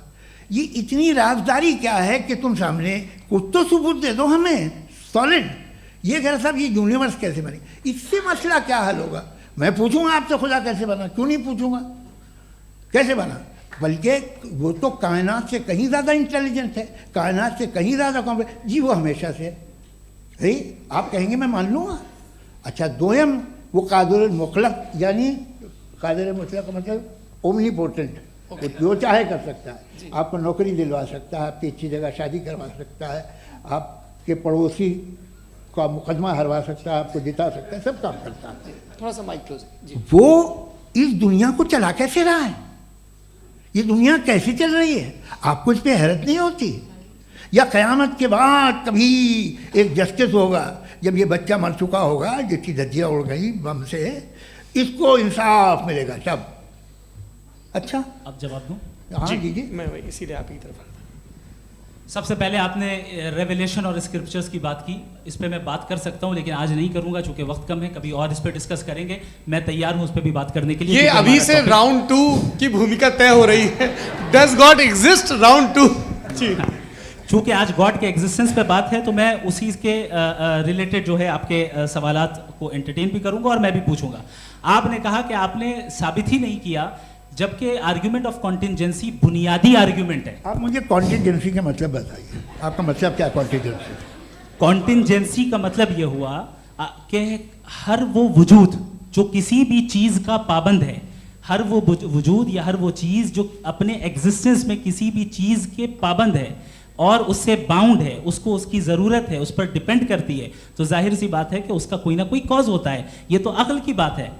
ये आप रीजनिंग की बात करते हैं, मैं वही कर रहा हूं। दूसरी चीज आपने ये बात कही कि इतने बिलियन लाइट ईयर्स दूर है, उसका मेरा क्या लेना देना। फिर मेरे ख्याल से आपको ये नहीं कहना चाहिए I think therefore I am an atheist. आपको सोचना चाहिए, सिर्फ आप एक लिमिटेड दायरे में रहकर नहीं सोचें, बल्कि बाहर निकल कर सोचें। आपने तीसरा सवाल किया, आपने 2-3 सवाल एक साथ। ऐसी बातें ना कीजिए, कुछ लोगों को इतराज हो जाएगा आप पे कि आप कुछ भी सोचिए, ये इजाज़त आपको है नहीं, मुझे है।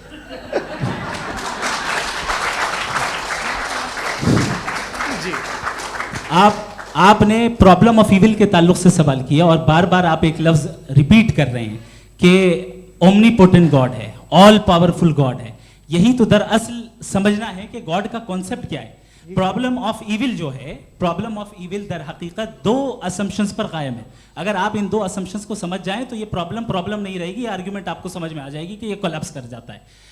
पॉइंट नंबर 1, यानी जो आपका सबसे पहला फॉल्स असम्पशन है कि गॉड मर्सीफुल है, ओमनीपोटेंट है, दुनिया में जुल्म हो रहा है। लेकिन आपको ये समझना चाहिए कि हमारे वर्ल्ड व्यू के मुताबिक गॉड सिर्फ ओमनीपोटेंट और सिर्फ मर्सीफुल नहीं है, बल्कि वो ऑल वाइज भी है और वो ऑल नोइंग भी है। उसके हर काम के पीछे हिकमत और विजडम है। ये कोई जरूरी नहीं है कि वो हिकमत और विजडम आपको समझ में आए या मुझे समझ में आए। अगर आप जो समझ रहे हैं उसके मुताबिक आप फैसला कर रहे हैं, ये लिमिटेड पर्सपेक्टिव से आर्ग्यूमेंट है। और इस चीज को हम अपनी दुनिया में, अपने लाइफ में, डेली लाइफ में इस प्रिंसिपल को एक्सेप्ट करते हैं। हम जब किसी डॉक्टर के पास जाते हैं, डॉक्टर के पास जाकर वो अगर उसने हमें कोई दवाई दी है तो हम ये तो नहीं कहते कि जब तक आपके पास जितना नॉलेज और जितना विजडम नहीं है, आपने क्यों ये दवाई दी है, तब तक हम इस चीज को एक्सेप्ट नहीं करेंगे। नहीं कहते, हम उसकी अथॉरिटी को तस्लीम करते हैं। क्यों? क्योंकि उसकी हम जानते हैं कि वो नॉलेजेबल है, वो विजडम वाला है, हमसे ज्यादा नॉलेज और हमसे ज्यादा विजडम है। बताएं सर। नहीं, डॉक्टर में और खुदा में बड़ा डिफरेंस है। डॉक्टर पढ़ा लिखा होता है एक, तो मैं उसकी बात सुनूंगा। दो ये नहीं, कुछ जवाब तो ये भी नहीं है सर। प्लीज, आप अगर सब ऑडियंस से बोलने लगेंगे तो हाँ। फिर मतलब नहीं सिविलाइज बहस का। मतलब आप ये कहें कि चूंकि आप डॉक्टर पे बिलीव करते हैं इसलिए खुदा पे बिलीव कीजिए, क्या ये मिसाल आपको समझाने के लिए आर्ग्यूमेंट है, इस पे आपको एतराज नहीं है।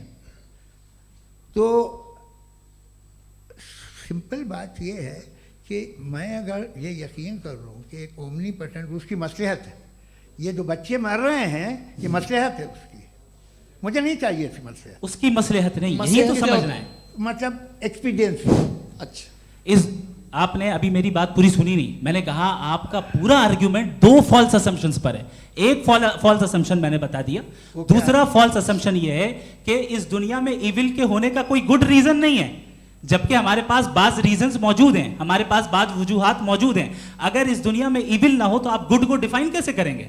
अगर जुल्म ना हो आप इंसाफ को समझेंगे कैसे? अगर तारीकी ना हो तो आप लाइट को समझेंगे कैसे?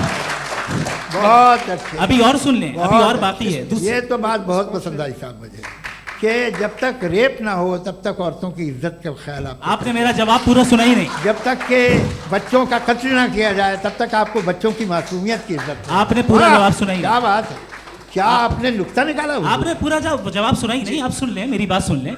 ये मैंने आपको एक चीज बताई। दूसरी चीज, इस दुनिया में हम आए हैं टेस्ट के लिए, हमारा टेस्ट हो रहा है और हर इंसान का अलग अलग अंदाज में टेस्ट होता है।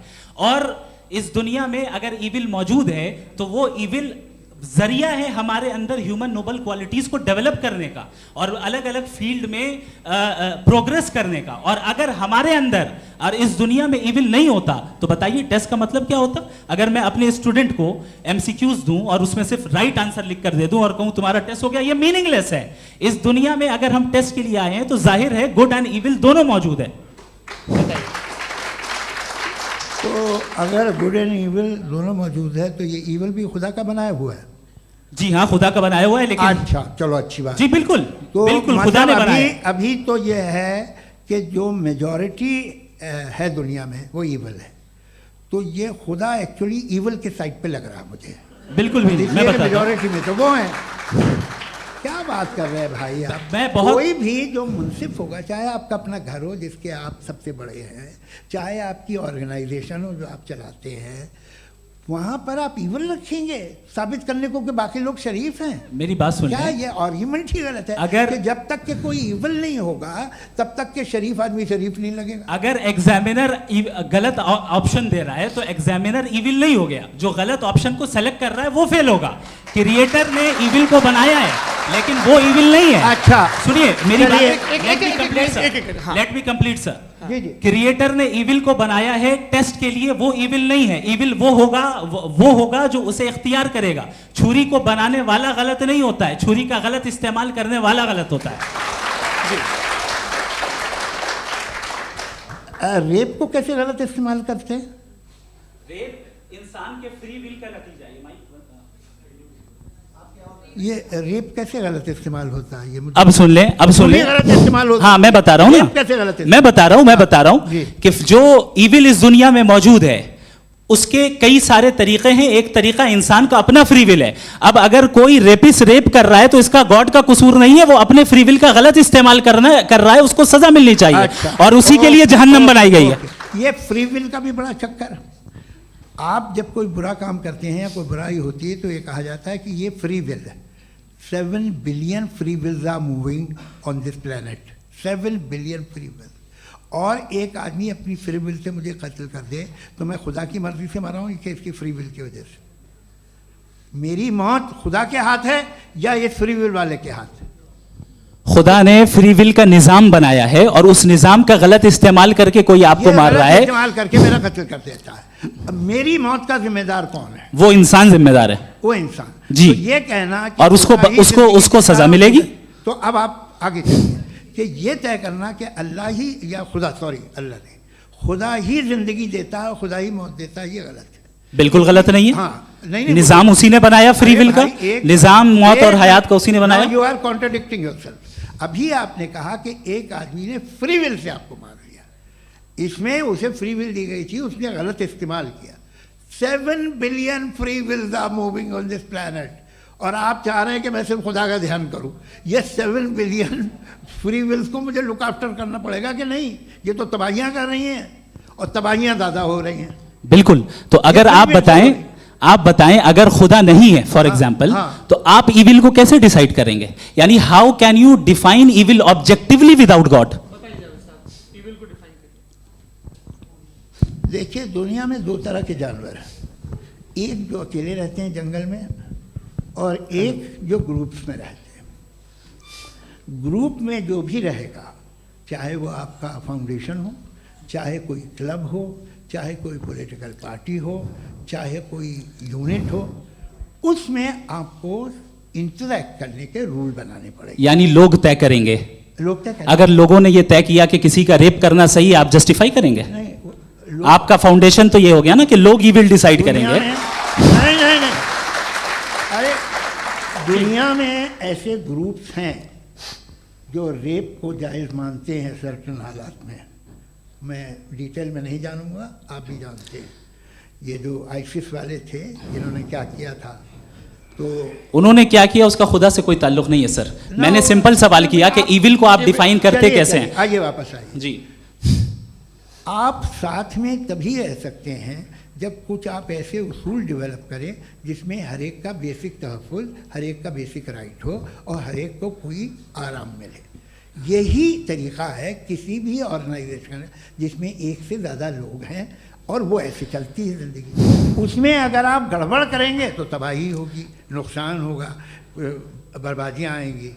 और अगर उसमें आप घर ले लीजिए ना, एक हस्बैंड है, एक वाइफ है, बच्चे हैं, वालदा भी हैं, 2 बहनें भी हैं, एक भाई भी है। अब इसमें कोई निज़ाम आपको चाहिए साथ में रहने का और एक दूसरे पे भरोसा रहे, एक दूसरे के बहीख्वाह हों, एक दूसरे की मदद करें, ऐसी जिंदगी। सर आपकी बात आ गई। आप ये कह रहे हैं कि लोग डिसाइड करेंगे क्या सही है क्या गलत है, यही है? मेजॉरिटी डिसाइड करेगी क्या सही है क्या गलत है? अरे भाई बिल्कुल। मेजॉरिटी अगर ये कहे कि नाजी जर्मनी के साथ जिस तरह मेजॉरिटी थी कि जेनोसाइड करना सही है, आप जस्टिफाई करेंगे? उस वक्त आपका ये सवाल सिर्फ उसके बाद क्लोजिंग। हाँ, उस वक्त प्लेनेट पे जो लोग थे, हाँ। उनमें कितने लोग हिटलर को सही समझते? अच्छा, प्लेनेट की मेजॉरिटी तय करेगी, सोसाइटी की नहीं। प्लेनेट की मेजॉरिटी गॉड के एग्जिस्टेंस को सही मानती है, आप क्यों नहीं मानते? ये हेलो ये क्रॉस क्वेश्चन का राउंड यहाँ पर समाप्त होता है। और ये बड़ा अच्छा है कि इस तरह से फ्रेगमेंट कर दिया गया है ताकि जो मरकरी ऊपर जा रहा है नीचे जवाब आ दे जाए। दूं। जी। प्लेनेट की ज़्यादातर मेजॉरिटी कुछ दूसरे मजहबों के खुदा को मानती है। आप उन्हें क्यों नहीं, आप तो मेजॉरिटी की बात कर रहे अच्छा, हैं। ये मैंने क्लोजिंग majority की बात- आप ये कह रहे हैं इविल और गुड को डिसाइड मेजॉरिटी करेगी। मेजॉरिटी जो कर दे वो सही हो जाएगा। अरे क्लोजिंग इसको जैसा आप ही लोगों ने तय किया है उसी फॉर्मेट को फॉलो कर लेते हैं। हाँ भाई, मैंने तो भले लोगों पे एतबार किया और तब मॉडरेशन तय किया, जी आपके पास 5 मिनट का वक्त है, क्लोजिंग आर्ग्यूमेंट है, उसके बाद हम ऑडियंस से क्वेश्चन आंसर लेंगे जावेद साहब के क्लोजिंग आर्ग्यूमेंट के बाद। Okay, time starts now. बहुत शुक्रिया जी। हमारा जो टॉपिक है डज गॉड एग्जिस्ट, मैं इस पे इतने एकेडमिक तैयारी करके आया था, मुझे था कि मैंने सोचा था कि कई सारे मैं आर्ग्यूमेंट्स दूंगा, लेकिन वक्त की भी किल्लत और जावेद साहब बार बार इधर उधर चले जा रहे थे तो उसको भी थोड़ा एंटरटेन करना पड़ गया। डज गॉड एग्जिस्ट पे मैं एक ही आर्ग्यूमेंट दे पाया, आर्ग्यूमेंट्स बहुत हैं और डेफिनेटिव आर्ग्यूमेंट्स हैं, और मेरे आर्ग्यूमेंट को किसी एक राउंड में भी इन्होंने एंटरटेन नहीं किया और रेफ्यूट नहीं किया, एक राउंड में भी नहीं, एक राउंड में भी नहीं, और ना ही अभी अभी आपका क्लोजिंग आर्ग्यूमेंट आएगा नहीं, वो उसमें। बता देना। Argument of contingency sir. अरे मैं आपसे कई बार कह चुका हूँ कंटीजेंसी का मतलब अब मैं कैसे सर, समझाऊं प्लीज, आपको प्लीज, और आपस में, हाँ, आप और प्लीज, कितने प्लीज, आसानी से समझाऊं मैं, मुझे तो नहीं समझ में आ रहा है बस। आप अपनी argument sir, of contingency Urdu में बोल सकते हैं। हाँ, आप अपनी बात पूरी कर लें जी। आखिरी 4 मिनट। दूसरी चीज, just a minute please ma'am, can I talk?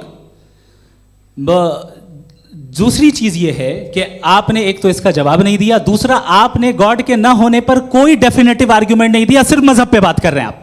मजहब तो आज हमारा टॉपिक ही नहीं था, आज तो हमारा टॉपिक हो, आप मजहब से ले लेकर आईएस तक चले गए, भाई हमारा क्या ताल्लुक है उससे? We condemn them. और उसका गॉड से क्या ताल्लुक है? अगर कोई गलत काम कर रहा है, किसी ने किसी को कत्ल किया, किसी ने किसी का रेप किया, उसको सजा मिलनी चाहिए, और आपके पास कोई भी rational strong foundation of morality नहीं है। आपने कहा कि मेजॉरिटी तय करेगी सोसाइटी की, वो सही होगा। मैंने कहा हिटलर को फिर आप सही कहेंगे, नहीं नहीं नहीं नहीं, प्लैनेट की सोसाइटी की मेजॉरिटी तय करेगी। तो प्लैनेट की मेजॉरिटी गॉड के एग्जिस्टेंस को मानती है, आप कह रहे हैं ये रिलीजियस है, तो यानी आपके पास कोई स्ट्रॉन्ग फाउंडेशन नहीं है ऑब्जेक्टिव मोरालिटी का। ऑब्जेक्टिव मोरालिटी का अगर कोई फाउंडेशन है तो वो सिर्फ गॉड है, गॉड है, गॉड है। थैंक यू जी, ये मुफ्ती शमाइल नदवी साहब का क्लोजिंग आर्ग्यूमेंट था। अब हमारे पास जी ये बड़ा अच्छा है कि दोनों लोगों को मॉडरेटर से शिकायत भी और बोल रहे हैं भाई हमारी शाबाशी भी तो करते चलो। अब मेरी बात जी आपके पास जावेद अख्तर साहब 5 मिनट का वक्त है, ये आपका क्लोजिंग आर्ग्यूमेंट है, टाइम रीसेट कर दें जी। देखिए, बहुत सारी बातें हैं। गॉड का डेफिनेशन दुनिया के किसी भी रिलीजन में है कि वो ओमनीपोटेंट है, ओमनीप्रेजेंट है, he is just, he is kind, he loves you and so on. मैं जब दुनिया देखता हूँ तो मुझे कोई ऐसा सुप्रीम पावर यहाँ दिखाई नहीं देती है जो इंसान की बहबूदी के लिए कुछ कर रही हो, कमज़ोर को बचा रही हो, मदद कर रही हो, जालिम को पीछे हटा रही हो। मैं नहीं देखा, तारीख़ में नहीं। एक तो अगर है और ये देख रहा है तमाशा, तो उसका होना न होना बराबर है। दोयम ये कि ये जो है, जब आप ये कहते हैं कि कायनात जिसकी कंटीजेंसी है, मैं देखिए वो लफ्ज़ इस्तेमाल किया मैं, तो ये कैसे हो सकती है भाई? और फ़ौरन आप सरेंडर कर देते हैं कि जाहिर है कि इसका बनाने वाला तो इससे 10,000 गुना ज़्यादा कॉम्प्लिकेटेड होगा, उस पर आपके होने पे कोई इतराज़ नहीं है। उसे वो टाइमलेस है, वो पहले से था, टाइम तो बहुत बाद में आया, ये सब आप मानने को तैयार है, जिसका आपके पास कोई सबूत नहीं, आपके पास कोई रीज़न नहीं है। आपकी तारीख क्या है मज़हबों की? बिलीफ की, जो खुदाओं का बिलीफ है, ये कॉन्स्टेंटली गलत साबित होता रहा है। मतलब आप कहें कि अरिस्टोटल के ज़माने में तो सब जाहिल थे, वो भी इतने ही यकीन से खुदा पे यकीन रखते थे, जो अब नहीं रहा, ये भी नहीं रहेगा। आप लिख लीजिए, और इसके आसार आपको दुनिया में दिखाई देना शुरू हो चुके हैं। ये बहस क्या आज से 100 साल पहले इस तरह हो सकती थी? यहाँ तक तो आपको हम ले आए हैं। तो सर अरे इनको मदद की ज़रूरत नहीं भाई, ये सेल्फ सफिशिएंट आदमी है, आप क्यों इनकी मदद कर रहे हैं? Sir please. तो ये जो है तमाम बातें अपनी जगह हैं। ये एक पैकेज है। आप अकेले, कोई आदमी ऐसा नहीं जो सिर्फ गॉड को मानता हो, उसके साथ बहुत पैराफर्नेलिया आता है, अलग अलग पैराफर्नेलियाज आते हैं। They have always created chaos in the society. मैं तो आपको सीधा ऑफर देता हूँ कि दुनिया में 10 इम्पॉर्टेंट बिलीव्स हैं। आप एक मानते हैं, 9 नहीं मानते, 9 में आप एथियस्ट हैं, 9 को आप बिल्कुल रीजनेबली मेरी तरह देखते हैं। तो 90 मजहबी आदमी भी 90% एथियस्ट है, वो दूसरे खुदा नहीं मानता, एक खुदा मानता है अपना वाला, बाकियों को कहता है गलत है। अगर आप मानना ही बंद कर दें तो आपका 10% चांस है कि आप सही हैं और 90% चांस है कि आप गलत हैं। मेरा मशवरा है आप मानना छोड़ दिए तो 50% चांस होगा कि आप सही हैं और 50% चांस होगा, 40% आप गेन करेंगे बाय बिकमिंग एथीस्ट।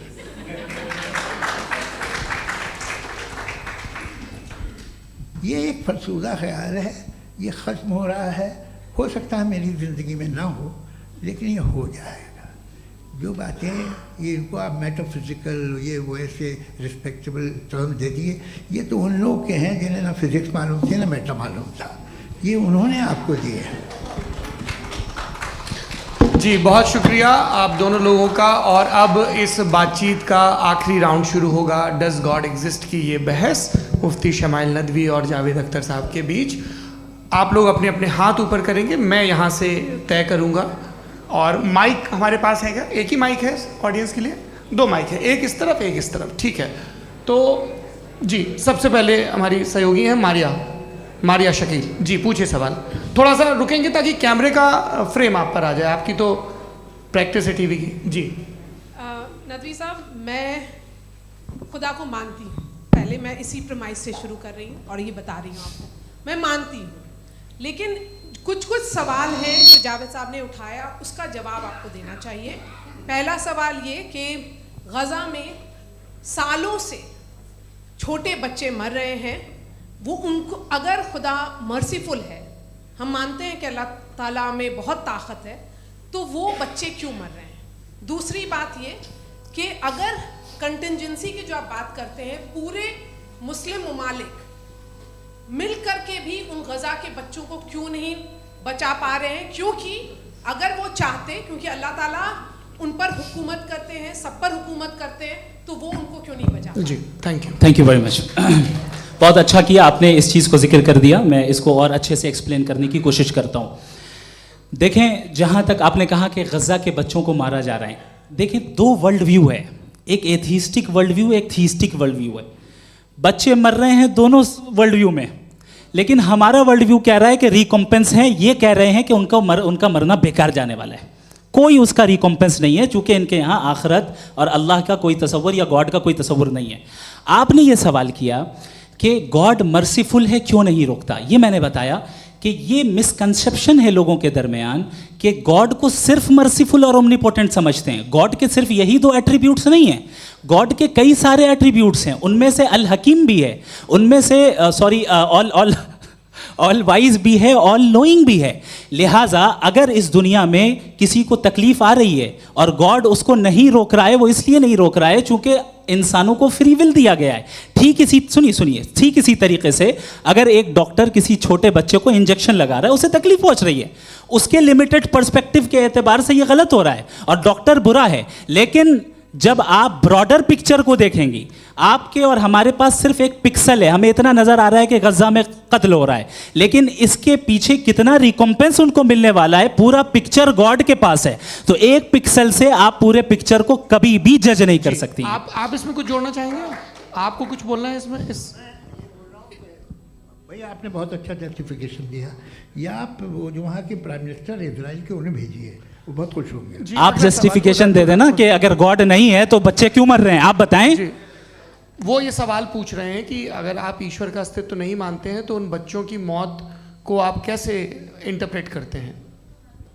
भाई ये दुनिया जो है, जो ताकतवर लोग होते हैं वो एक नाइंसाफ़ी करते हैं। तो ये अच्छा काम है आपके नज़दीक, तो नेचर नाइंसाफ़ी पे मबनी है। अरे मेरे भाई, आप नेचर की कहाँ बात कर रहे हैं, तो इंसान की बात। तो फिर जब मैं इंसान की बात कर रहा था, आप नेचर की बात करने लग गए। क्रॉस एग्जामिनेशन नहीं। हाँ, अब आप मुझे बोलने नहीं देंगे तो अलग बात है, आप बोलिए, मुझे कोई जल्दी नहीं। जी नहीं, ये क्रॉस एग्जामिनेशन मुझे बोल तो लेने दीजिए। जी बोलिए। क्या बात ये है कि ह्यूमन सोसाइटी तभी साथ में रह सकती है जब वो मोहब्बत से, एकता से, एक दूसरे के एहतराम करके रहे। इसके अलावा पॉसिबल नहीं है, अकेले तो इंसान रह ही नहीं सकता। वहाँ पर कुछ लोग हैं जो फाउल करते हैं, वो फाउल हमेशा से तारीख में होता आया है। आज ये हो रहा है, जो हो रहा है बहुत बुरा हो रहा है, बहुत जालिमाना है, बहुत जाबराना है। उसको आप कहें कि ये बच्चों को कॉम्पनसेशन मिल जाएगा या इसकी इंजेक्शन है, इंजेक्शन तो हेल्थ के लिए दिया जाता है। आप ये कह रहे हैं कि ये बच्चों की जो धज्जियाँ उड़ रही हैं ये इंजेक्शन है, ये विटामिन टेस्ट का। है, ये टेस्ट है और उस टेस्ट में उनको अगले उनको सवाल ऐसा रिकॉम्पेंस मिलेगा जो आपके तस्वुर के बाहर है। ये आप 3 बरस के बच्चे को बारूद से उड़ा के टेस्ट ले रहे हैं, वाह।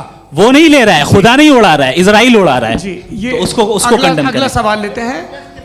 अगला सवाल लेते हैं प्रोफेसर पुरुषोत्तम अग्रवाल। मुफ्ती साहब, एक निवेदन आपसे है कि कम से कम थोड़ा सा माइक क्लोज एक रिलीजियस और फिलोसफिकल कर मैं प्लीज। एक रिलीजियस और फिलोसफिकल ट्रेडिशन है जो ब्रह्मांड को यानी यूनिवर्स को ही अंतिम मानती है।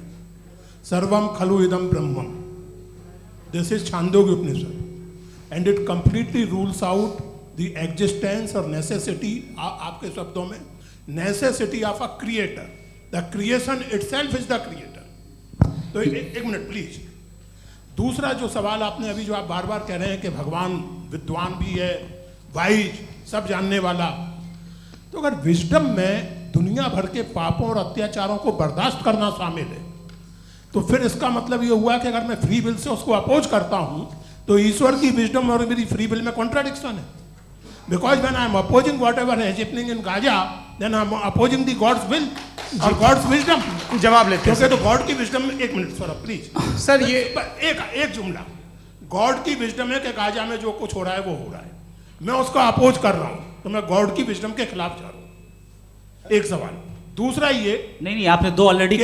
सर आप और सवाल कर लें, लेकिन मुझे 2 जवाब दे सर, दें। सर, पहले आपने ये सर, कहा, सर, सुनिए मेरी बात सुनिए। भाई इजराइल के गॉड के मुताबिक तुम्हारा ठीक हो रहा है ना? प्रोफेसर, नहीं हो रहा है, ठीक नहीं हो रहा है, मैं बता रहा हूं क्या हो रहा है। आप तशरीफ रखें, मैं बता रहा हूं क्या हो रहा है। Late me complete please. एक सेकंड गाइस, एक सेकंड। ये देखिए, ऐसा है कि ये सब बड़ा आपस में विचार विमर्श के बाद ये तय हुआ था कि कुछ नियम बना लिए जाएं ताकि एक टाइम बाउंड बातचीत चले। और भाई साहब, आप बड़ा ज़रूरी काम कर रहे हैं, लेकिन कैमरे के फ्रेम में आके उस काम को गड़बड़ कर दे रहे हैं। ठीक है गुरु, अब मेरे को कहीं का गुस्सा कहीं निकालना था, सॉरी। नहीं, कोई गुस्सा नहीं है जी। तो प्रोफेसर ने सवाल पूछे, आप उनके जवाब दें, और थोड़ा ये सब लोग थोड़ा ख्याल रखें भाई, सवाल संक्षिप्त रखें जी। आपने 2 सवाल किया। सबसे पहला ये कहा कि हमारे पास ये कॉन्सेप्ट है कि ये यूनिवर्स खुद नेसेसरी बीइंग है, creation itself is the creator. How irrational is this कि मैं एग्जिस्ट करूंगा बाद में, लेकिन अभी एग्जिस्ट कर भी रहा हूं, यानी एक ही टाइम में एग्जिस्ट भी कर रहे हैं, नहीं भी कर रहे हैं। This is not true. दूसरी चीज, आपने कहा कि अगर इजराइल में, सॉरी माफ कीजिएगा, Israel doesn't exist, occupied Palestine में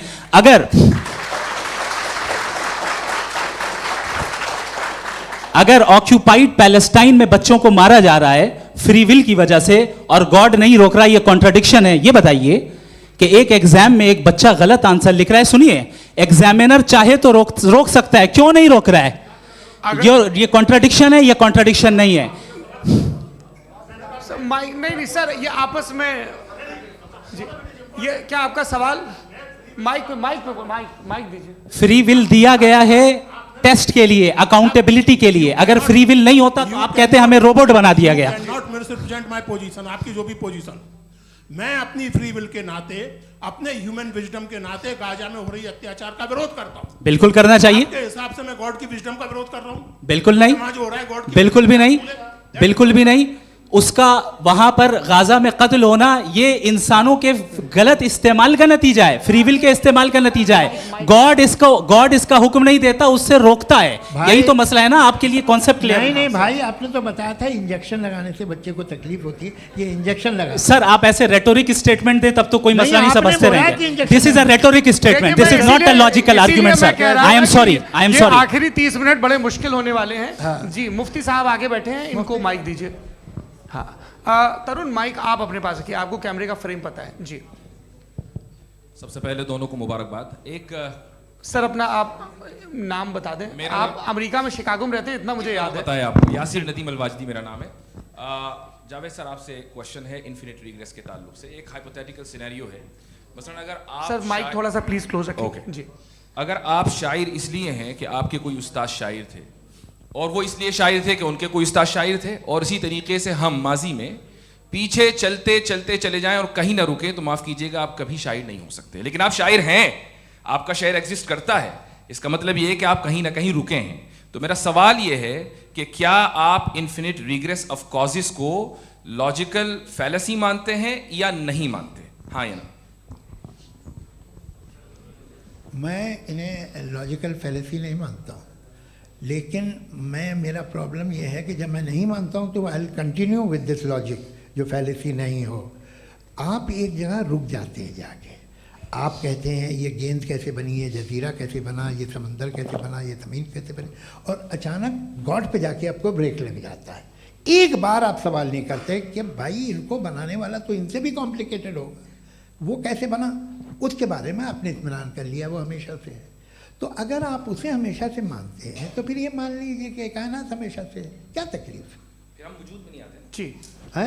हम मौजूद नहीं। अच्छा सर क्यों नहीं हो मैं सकते? बताऊंगा, प्लीज प्लीज। जैसे मैंने मिसाल दी आपके शेर की, आपका शेर कभी वजूद में ना आता अगर शायर इसी तरह चलते रहते हमेशा। जी माइक मेरे ख्याल से एक सेकंड, इन्फिनिट रिग्रेस का कॉन्सेप्ट क्लियर नहीं हो जी। पाया, ऐसे रहने दें, लेट्स मूव ऑन सर। ठीक है। हाँ, थोड़ा सा मॉडरेटर का भी ख्याल रखें। नहीं नहीं, आपने तो रखा है, आपने रखा है। यहाँ पे गौहर रजा साहब हैं, वो भी एक सवाल पूछना चाहते हैं। माइक यहाँ नीचे से ऑन कर दिए, नीचे। पहले तो ये कह दूं कि मैं उन बच्चों से शर्मिंदा हूं जिनको गज़ा में कत्ल किया गया, क्योंकि हमारे होते हुए कत्ल किया गया। लेकिन उससे ज़्यादा शर्मिंदगी इस बात से हुई कि मुझे लगा कि मुफ्ती साहब उसको जस्टिफाई कर रहे हैं। बिल्कुल भी नहीं, आप मुझे बहुत ही लगा- गलत मुझे बात लगा कर- मैं गलत हो सकता हूं। बिल्कुल गलत मैं है। सवाल पूछ रहा हूं। सवाल मैं देखिए, सवाल अगर पूछ रहा हूं। एक सेकंड, मैं जावेद भाई गौर से साहब, एक डिसएग्री सेकंड, करता गौर हूं। साहब, एक सेकंड। देखिए अगर देखिए ऐसा, एक सेकंड आप सर वेट, अरे आप कुछ मेरे पहले मुझे अपनी बात कह लेने दीजिए। अगर ऑडियंस तय करेगी तो फिर मॉडरेटर का मतलब नहीं। मेरा आप सबसे ये कहना है, ये बहस दो लोगों के बीच में है, एक तरफ मुफ्ती साहब, एक तरफ जावेद साहब। पिछले 1.5 घंटे से ये लोग अपने अपने तर्क रख रहे हैं। आपकी इनसे इत्तेफाकी हो सकती है, ना इत्तेफाकी हो सकती है। मेरे उस्ताद मुझे सिखा गए हैं कि मुखामुखम में असहमति की गुंजाइश बची रहनी चाहिए। अगर मैं आपकी बहुत इज्जत करता हूं गौहर साहब, आपने जो कमाल की किताबें लिखी, साइंटिफिक टेम्परामेंट, लेकिन मेरी ये गुजारिश है आप सबसे कि यदि आप इन लोगों ने जो बोला उन पर टिप्पणियां करेंगे तो ना वक्त की पाबंदी रहेगी, ना वो अनुशासन। आप सवाल पूछ लें, उस सवाल में जो बात आ जाए वो आ जाए। मैं जावेद साहब से डिसएग्री करता हूं, इसलिए जावेद साहब से सवाल पूछ रहा हूं। आपका सवाल जावेद अख्तर साहब से। और सवाल ये है मेरा कि जावेद साहब ने कई बार लॉजिक का इस्तेमाल किया कि साइंस में लॉजिक है और रिलीजन में लॉजिक नहीं है। मेरा ख्याल ये है कि रिलीजन में भी लॉजिक है, लेकिन उस लॉजिक की बेसिस ये है कि आप रुक जाते हैं, जिसका जिक्र जावेद साहब ने बार बार किया, यानी खुदा के तसव्वुर पे आते हुए, गॉड के तसव्वुर पे आते हुए रुक जाते हैं। और इसमें सवाल पूछना मतलब फॉरबिडन होता है। सवाल ये है कि क्या जावेद साहब इससे एग्री करते हैं कि साइंस की लॉजिक अलग है और रिलीजन की लॉजिक अलग है? बताइए सर। देखिए, 3 चीज़ें हैं, साइंस है, एक है मंतिक है, इस्तिदलाल है, और एक जो है कुछ भी नहीं है, फेथ है, अकीदा है। मैं अकीदे की लॉजिक का कायल नहीं हूँ। मुझे आप इस्तिदलाल से, लॉजिक से, रीज़न से समझाइए, मैं मानने को तैयार हूँ, मेरा क्या नुकसान होगा। लेकिन ये कि अकीदे पे मैं नहीं जा सकता हूँ। अकीदे का मतलब है कि तुम ये मान लो, सवाल ना करो, ये नहीं। आप सारी बातें करके, बड़ी साइंटिफिक बातें करके एक जगह जाके खुदा के वजूद पे रुक जाते हैं, सरेंडर कर देते हैं। मैं सरेंडर करने को तैयार नहीं। That's all. जी, ये आगे सर बैठे हुए हैं, इनको माइक दीजिए। भाई वो आप पूछना चाह रहे थे ना भाई? हाँ, नहीं मैं ये थैंक यू जी। आपका नाम? आसिम इफ्तिखार। आसिम जी, पूछिए। सर, जावेद सर से सवाल है कि आपने अपने माइक थोड़ा करीब रखिए। अपने क्लोजिंग स्टेटमेंट में बात कही थी कि मज़हब का जो फ्यूचर है वो ज़्यादा दिन नहीं जाने वाला है, लेकिन मैं देख पा रहा हूँ कि जो ऑक्सफोर्ड यूनिवर्सिटी की एक स्टडी है 2011 में हुई है, जिसके 50 एकेडमिशियंस ने इसको अंजाम दिया था, उसमें वो ये कहते हैं कि जो फेथ इन गॉड है वो इनबिल्ट है ह्यूमन नेचर के अंदर, जिसको हम कहते हैं फितरत के अंदर शामिल है वो। और वो ये कहते हैं कि अगर कोई ये समझता है कि मज़हब को वो ख़त्म कर देगा तो ये उसकी गलत फहमी है।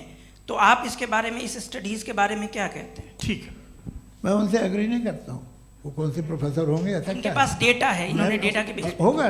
डेटा क्या हो सकता है? फ्यूचर का डेटा तो नहीं हो सकता ना उनके पास। प्रेजेंट का डेटा हो सकता है। डेटा आपने सुना 100 साल पहले का बाद का डेटा, मैंने तो नहीं सुना आज तक। तो आज उनकी ये राय है और होगी राय, ठीक है। दुनिया में तरह तरह की राय है लोग, लेकिन मैं समझता हूँ कि वक्त के साथ इंसान ज़्यादा से ज़्यादा रीज़नेबल और लॉजिकल होता जा रहा है। आज आप देखिए वेस्टर्न यूरोप में क्या परसेंटेज है नॉन बिलीवर्स की, बहुत हाई। वहाँ चर्च खाली पड़े होते हैं। तो अल्टीमेटली तो इंसान कोई ऐसी बात बहुत अरसे तक नहीं मान सकेगा, चाहे गलत या सही, जो उससे उसके दिमाग को, उसके जहन को, उसके लॉजिक को अपील न करे। वो कह रहे हैं तो ऑक्सफोर्ड के होंगे तो कैम्ब्रिज के होंगे, तो मुझे क्या लेना देना। उनका डेटा मुस्तकबिल का नहीं हो सकता है। जी दीपक, हाँ पूछिए। मैं आऊँगा, अभी पीछे की साइड भी आऊँगा, माइक वहीं भेजूंगा 2-3 साल के लिए। जी जावेद साहब, आपसे सवाल है। नमस्ते। अरे भाई सर, अगर आप ही लोग तय करना है तो फिर 200 लोग तय कर लें। ये एक साथ नहीं sir, please don't do this sir. Everybody has a right sir, but we can only take selected questions. No sir, ये यंग लोग भी हैं तो इनकी ये अब उतने बात यंग, सुनिए। भाई आप यंग हैं कि नहीं हैं? एक मिनट, वो कह रहे हैं वो भी आइए, यंग हैं पूछ रहे हैं ना साहब, भाई। आप उनकी नौजवानी पर दावा उनको ही करने थे। हाँ मुफ्ती साहब आप यंग, हाँ पूछे। अरे भैया सर, मेरा सवाल ये है। कुछ इनसे भी तो पूछो। जी नहीं, बस आपसे एक सवाल है। जैसे थीस्टों के पास अपने जो ईश्वर को मानते हैं, उनके पास अपने सोशल गेट टुगेदर्स हैं। 5 रोज़ आज क्रिसमस आने वाला है, होली है, दिवाली है, ईद है। एथिस्ट क्या ऑफर कर रहे हैं? मतलब मैं इनकी दुकान से मैं आना चाहता हूँ उस तरफ, पर मैं अट्रैक्ट नहीं हो पा रहा हूँ। मैं सोशल गेट टुगेदर्स क्या है आपके पास?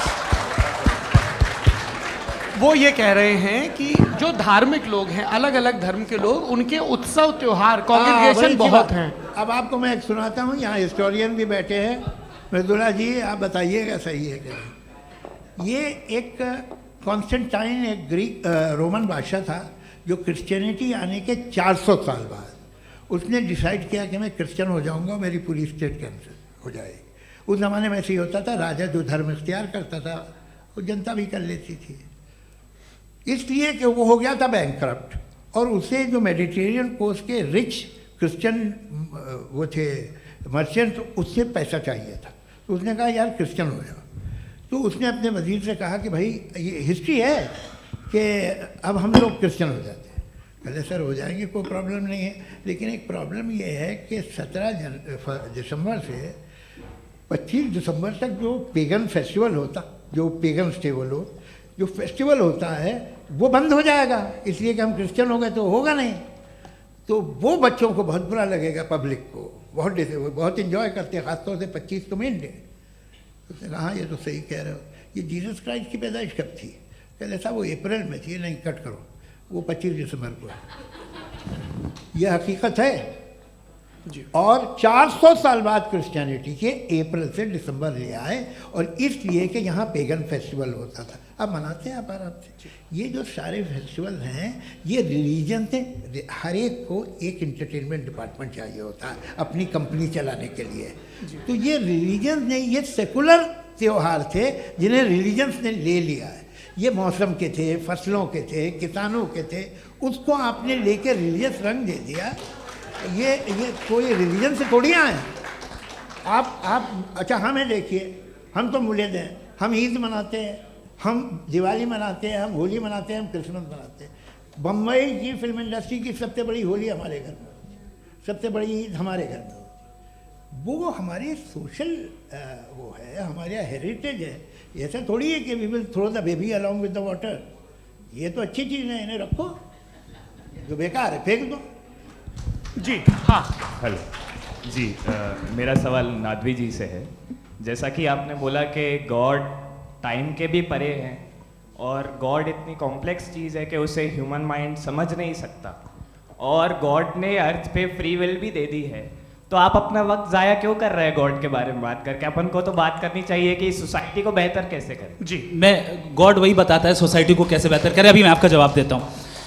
आपने कहा कि टाइम पे वो एग्जिस्ट नहीं करता, मेरा सवाल ये है कि जैसा आपने बोला कि गॉड बहुत ही कॉम्प्लेक्स चीज है। मैंने कहा ही नहीं कि कॉम्प्लेक्स है, तो आपके अल्फाज हैं। कॉम्प्लेक्स का लफ्ज गॉड के लिए सुइटेबल नहीं है। क्यों?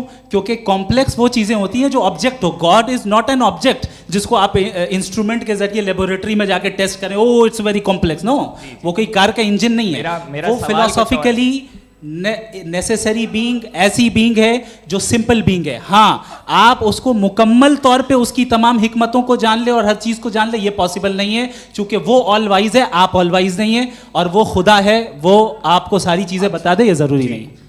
मेरा सवाल ये नहीं था, मेरा सवाल ये था कि जब गॉड इतना परे है इस दुनिया से कि उसने अर्थ पे फ्री विल भी दी है, हम सब ह्यूमंस की फ्री विल है, और जो सोसाइटी में हो रहा है वो अपन लोग डिसाइड करेंगे, तो अपन लोग डिसाइड नहीं करेंगे ना, अपन लोग डिसाइड नहीं करेंगे।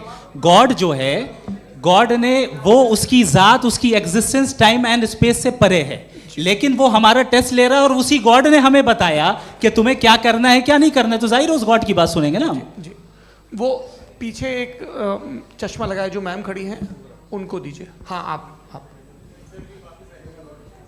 जी जी बिल्कुल आएंगे। देखिए मैं कोशिश कर रहा हूँ सब तरफ जाने की। हाँ, उनको दीजिए माइक। जी,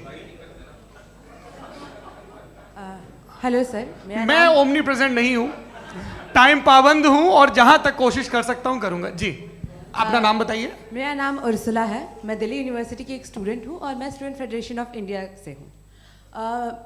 मेरा सवाल मुफ्ती जी से है कि इस हॉल के इस कमरे में बैठ के हम लोग रेप की मोरालिटी के बारे में फिलोसफिकली बात तो कर सकते हैं, बट असलियत ये है कि रोज़मर्रा की ज़िंदगी में औरतें रेप के थ्रू गुजरती हैं, और हम लोग सिर्फ नंबर्स पे इस तरह नहीं देख सकते, क्योंकि कितनी औरतें हैं इन कंट्रीज़ में जहाँ पे आप बता रहे हैं कि केसेस कम हैं, जिनका एक्सेस है कि वो जाके केस फाइल कर सकें।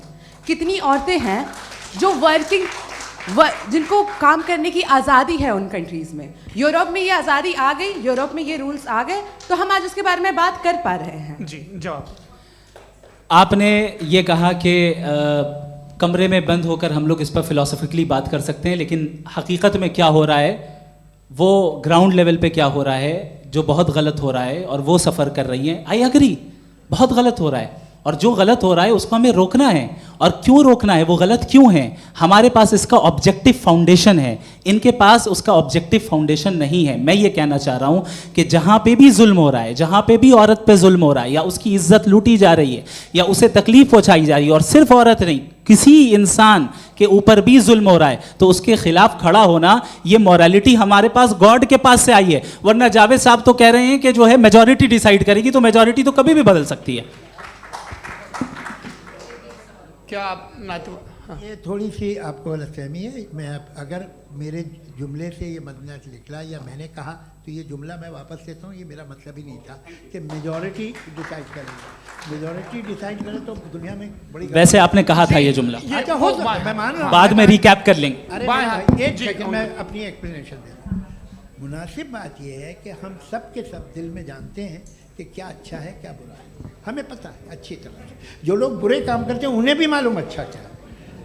यही तो सवाल था हजरत कि फिर ये मोरालिटी आई कहाँ से? Cross examination. हाँ जी, हाँ। मोरालिटी साथ रहने की डिजायर से आई है, यानी साथ रहकर जो कुछ कह दे, जो कुछ कर दे, वो हो जाएगा? नहीं नहीं, तो आप कायदे से रह ही कर सकते हैं जब तक लोगों में मोरालिटी हो, वरना क्यास हो जाएगा। ये आपको कैसे पता? जी, हमने देखा ना, जहाँ मोरालिटी का क्यास हो गया, हम देखते हैं। कहाँ पे देखते भाई? दुनिया में। आप जो कह रहे हैं, आप कहीं पे अगर गलत हो रहा है, इस बहस तो के उसको बाद आप मैं गलत देखिए। आप एपिस्टेमोलॉजी की बात कर रहे हैं, मैं ओंटोलॉजी की बात कर रहा हूँ। मैं इस बहस के बाद आप दोनों लोगों को चाय पे होस्ट करूंगा, वहां पे क्रॉस एग्जामिनेशन कर लीजिएगा। अभी ऑडियंस का हक मार रहे हैं आप लोग भाई, सर जस्ट लोग हैं आप लोग। और ये भाई ये हाँ, उधर आएंगे, इनको जी सर आएंगे। अच्छा सर मेरा नाम लईकुर रहमान है और मैं अलीगढ़ मुस्लिम यूनिवर्सिटी का स्टूडेंट हूँ, और जहाँ तक मुझे पता है कि sir you are also product of Aligarh Muslim University. मैं भी उसी चमन का बुलबुल। हाँ सर, तो बहुत खुशी हुई मुझे जान करके कि मैं आपसे मिलूंगा। सवाल सर, मेरा सवाल यह है, सर सैयद अलैहिर्रहमा का नज़रिया यह था कि खुदा के वजूद को अक़ल के दायरे में रह कर के तलाश करना, न कि पूरी तौर से उसका इनकार कर देना। Sir how will you define it? नहीं, तो ये तो आप इन्हें बताइए। ये सवाल आपसे, खुदा का वजूद साबित कर रहे हैं, तो सर आपने इनकार कर रखा है, इस वजह से मेरा क्वेश्चन। उन्होंने यही सर से, एक सेकंड, सर सैयद ने यही कहा ना कि अक्ल से आप खुदा के वजूद को साबित नहीं कर सकते, यही कहा ना भाई। वो उन्होंने कहा कर सकते हैं और वो कर दिया गया आज। वो फोन तलाश करना या साबित करना अकल से ताल्लुक, अकल से नहीं सर हो सर अरे सवाल तो सुन लीजिए जी। अकल से नहीं हो सकता है, यही कहा ना आपने। अकल से हो सकता है। अरे वो यही कह रहे हैं भाई, आप बता रहे हो सकता है, वो तो कुछ और। आप अगर सर देखो नौजवान फोन ले लो, वो इतनी बोले। कमाल की यूनिवर्सिटी है। अरे भाई दे दो मेरी ना बात जरा तो- 1 मिनट, अरे दे दो मेरे भाई माइक। मेरी बात सुनो, नहीं, माइक मैं पे समझ- बोलो ताकि जो लाखों लोग देख रहे हैं माइक दे दो ना। अरे देंगे ना माइक, तुम ठहरो तो। हाँ सर, मेरा सवाल ये था कि सर सैयद अलैहि रहमा का एक नज़रिया था अपना कि खुदा का जो वजूद है उसको अक़ल के दायरे में रह कर के तलाश करना है, न कि पूरे तौर से इनकार कर देना है। ये उनका कॉन्सेप्ट था। लेकिन मेरा सवाल ये है कि आप इसको कैसे डिफाइन करते हैं, एक्सप्लेन कैसे करेंगे, मैं आपसे जानना चाहता हूँ, क्योंकि you are the product of Aligarh Muslim University. मुझे अकल के दायरे में रख के मैंने बहुत तलाश की, मुझे मिला नहीं। हाँ ये इधर उधर वो चश्मा लगाए जो, हाँ उनको दे दीजिए। जी जी फटाफट पूछिए, बस 5 मिनट है, 5 मिनट में खत्म हो रहा है। हाँ अस्सलाम वालेकुम मुफ्ती साहब। एंड मेरा सवाल जावेद अख्तर साहब से। क्या नाम है आपका? अरे भैया सब मुझे जब पूछ रहे हो। फैज पूछिए फैज साहब। तो मेरा सवाल ये है कि अभी जो एथियस्ट है वो problem of evil argument use कर रहे हैं अगेंस्ट मुस्लिम्स, राइट? कि इस दुनिया में इतना सारा इविल है और अगेंस्ट मुस्लिम तो यहाँ अगेंस्ट थियस्ट। हाँ थोड़ा सा करेक्ट कर लीजिए भाई, पूरी मशक्कत ही इसी बात की थी कि किसी एक मजहब पे बात ना टिके। जी, तो बेसिकली ये आर्गुमेंट ऐसा है कि इस दुनिया में इतना ज़्यादा ईवल एग्जिस्ट करता है और अगर एक ऑल गुड गॉड है तो वो रोकता क्यों नहीं है? लेकिन इस सवाल में एक हिडन अजम्पशन ये है कि इस दुनिया में ईवल एग्जिस्ट करता है। अब एथियस्ट ये कैसे ऑन्टोलॉजिकली प्रूव कर सकते हैं कि इस दुनिया में ईवल एग्जिस्ट करता है? मैं आपको बताता हूँ, थोड़ा सा समझा। नहीं सर हम लोग इनको सुनिए। नहीं please don't do that. I want to explain ontologically. नहीं हम समझ गए सर, इनको अब जवाब देने दीजिए। अच्छा सवाल पूछ लो मैं। अभी तक क्या था वो मैं थोड़ा सा ऐड ऑन कर लेता हूँ। तुम गुरु, तो हम जब इसका राउंड 13 करेंगे ना तब तुमको स्टेज पे बिठाएंगे। जी तो हाँ जल्दी से। तो देखिए एथियज्म के हिसाब से सब कुछ रैंडमली बन गया है, सब कुछ एटम्स और मॉलिक्यूल्स है। एक पत्थर में और मुझ में सिर्फ इतना फर्क है कि हम लोग एटम्स और मॉलिक्यूल्स का अलग अलग रीअरेंजमेंट है। अब एक पत्थर को कोई इंसान तलवार से 2 टुकड़ों में काट दे या मुझे, according to atheism it is same. There is no evil and good according to atheism. जी अच्छा फैज साहब का सवाल ये है कि हाँ कोशिश भी करते तो इससे गलत सवाल नहीं कर पाते। एक लाइफ फॉर्म है और लाइफ फॉर्म में फीलिंग्स हैं, मतलब लाइफ फॉर्म सुनता है, देखता है, टेस्ट कर सकता है, फील कर सकता है, तो उसकी जो ये जो क्वालिटी इस बबल में आ गई हैं वो जानवर में भी है, इंसान में भी है। तो जाहिर है कि उसे कोई तकलीफ पहुंचेगी, तो चूंकि उसके पास वो सेंसिटिविटी है तो मैं करेगा। पत्थर में वो सेंसिटिविटी नहीं है। तो ये क्या सवाल हुआ कि अगर पत्थर को काटा तो पत्थर को तकलीफ नहीं होती, तो आपको काटे तो आपको क्यों तकलीफ हो? बैठ जाइए। जी हाँ अगला सवाल। हाँ पूछिए जी जावेद अख्तर साहब। अरे भैया सब आप लोग मुफ्ती साहब को छोड़ रहे हैं, तो मेरे ही पीछे पड़े हैं क्या? फिर चलो बोलो भाई। You asked how God can exist when children die in Gaza. हाँ? You asked how God can exist when children die in Gaza, and you also mentioned the rise of atheism in Europe. But the same events also are leading many atheists and non-believers to turn towards faith. How do you interpret this contradiction, where suffering pushes some away from God, yet brings others closer to belief? देखिए आपको एक बात बताऊं, दुनिया perfect तो कहीं भी नहीं है, हर जगह कुछ खामियां हैं। बेटा 1 मिनट आप ही को कहेंगे, देखो वो तो कुछ खामियां, कमज़ोरियां, खराबियां सब जगह है। लेकिन अगर देखोगे ईमानदारी से कि दुनिया सबसे ज़्यादा महज़ब कहाँ है, एक आम शहरी को कहाँ हुकूक हासिल हैं, वो बोल सकता है, अपनी मर्ज़ी से काम कर सकता है, अपनी मर्ज़ी से राय दे सकता है, हुकूमत के ख़िलाफ़ बोल सकता है, बरसर इक़्तिदार लोगों के बारे में बोल सकता है, सरमायादारों के ख़िलाफ़ बोल सकता है। तो आपको ये स्कैंडिनेवियन कंट्रीज़ में मिलेगा, वेस्टर्न यूरोप में मिलेगा। मैं नहीं कह रहा वो परफेक्ट है, बिल्कुल नहीं, वहाँ बहुत ख़राबियाँ भी हैं, परफेक्ट तो कोई। लेकिन जिन जिन मुल्कों में, लैटिन अमेरिका देखो, गल्फ़ देखो, वहाँ पर आपको ये ज़रूर है कि रेप नहीं होते होंगे। रेप की ज़रूरत क्या है भाई? उसको तो ख़रीद लो, घर में रखो, सड़क पर रेप करने की क्या ज़रूरत है? मगर सुनिए, मगर हकीकत ये है कि वहाँ शख्सी आज़ादी राय देने की, बोलने की नहीं है। जी ये एक आखिरी सवाल मुफ्ती साहब से। हाँ मैम, इनको माइक दीजिए। शुक्रिया। मेरा नाम मनीषा है, मैं हरियाणा से आई हूँ। मैं मुफ्ती साहब से एक बात पूछना चाहती हूँ। आप बार बार जावेद साहब को कॉन्ट्राडिक्ट तो कर रहे हैं कि आपने ये कहा, लेकिन आप भी अजम्पशंस के बेसिस पे बात कर रहे हैं। आपने खुदा के होने का कौन सा प्रूफ पेश किया है, खुदा की एग्जिस्टेंस का? अब इस सवाल को अलग रहने दीजिए, कौन एथीस्ट है कौन नहीं है। और दूसरी बात जो आपने एक छोटी सी कही थी कि ये फ्री विल का इस्तेमाल करता है इंसान अपनी, लेकिन इस फ्री विल का इस्तेमाल में मतलब खुदा ने ये दे दी सबको ये इजाज़त कि वो कितना घिनौनापन और कितने ज़्यादा ख़राब से ख़राब तरीके इस्तेमाल कर सकते हैं। जवाब सुनते जी। आप फ्री विल को मानती है ना, या अब कहती है कि फ्री विल नहीं है ना, मानती है ना? तो अब आपके पास इसका कोई एक्सप्लेनेशन नहीं है कि अगर एक इंसान उस फ्री विल का इस्तेमाल करके गलत काम कर रहा है और बच के अच्छी ज़िंदगी गुजार के निकल जा रहा है, उसका कोई रिकम्पेंस नहीं है।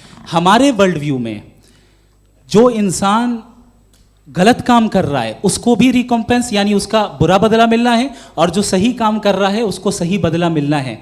लिहाजा जो फ्री विल है वो इस तरीके से है कि एक लिमिटेड टाइम तक खुदा ने मोहलत दी है। ऐसा नहीं कि छूट दे दी, जो करना है करते रहो हमेशा। वक्त आएगा जब एग्जाम का टाइम खत्म होगा तब रिजल्ट आएगा, दौराने एग्जाम जबरदस्ती आपको नहीं बताया जाएगा। अरे भाई एक सेकंड, जी एक सवाल मुफ्ती साहब से मेरा है। मुफ्ती साहब से जी एक जी, सवाल। हाँ मैं भी- हाँ हाँ, मुफ्ती साहब, मैम एक प्लीज, सेकंड रुक जाइए। आपसे फोन, आप इसके बाद आपसे पूछिएगा, माइक यहीं छीन रहेंगे के वो। बाद। हाँ बोलिए। मैं मुफ्ती मैम, साहब एक एक ही सेकंड। सवाल करता हूँ कि अगर जो हो रहा है फ्री विल से हो रहा है और एक दिन बरोज़ क़यामत इंसाफ होगा मैशर में वगैरह वगैरह, तो दुआ क्यों मांगते हैं लोग? दुआ मांगते हैं इसके मतलब है अभी भी उसने ये डिपार्टमेंट रखा है कि मैं रोज़मर्रा की ज़िंदगी में इंटरफेयर बिल्कुल कर बिल्कुल, सकता हूं। He can. तो तुम कैन हो, तुम मुझे नौकरी दिला देते हो, मेरे बेटे को ग्रीन कार्ड दिला देते हो, और 45,000 बच्चे मरते हो, उन्हें रोकते नहीं हो।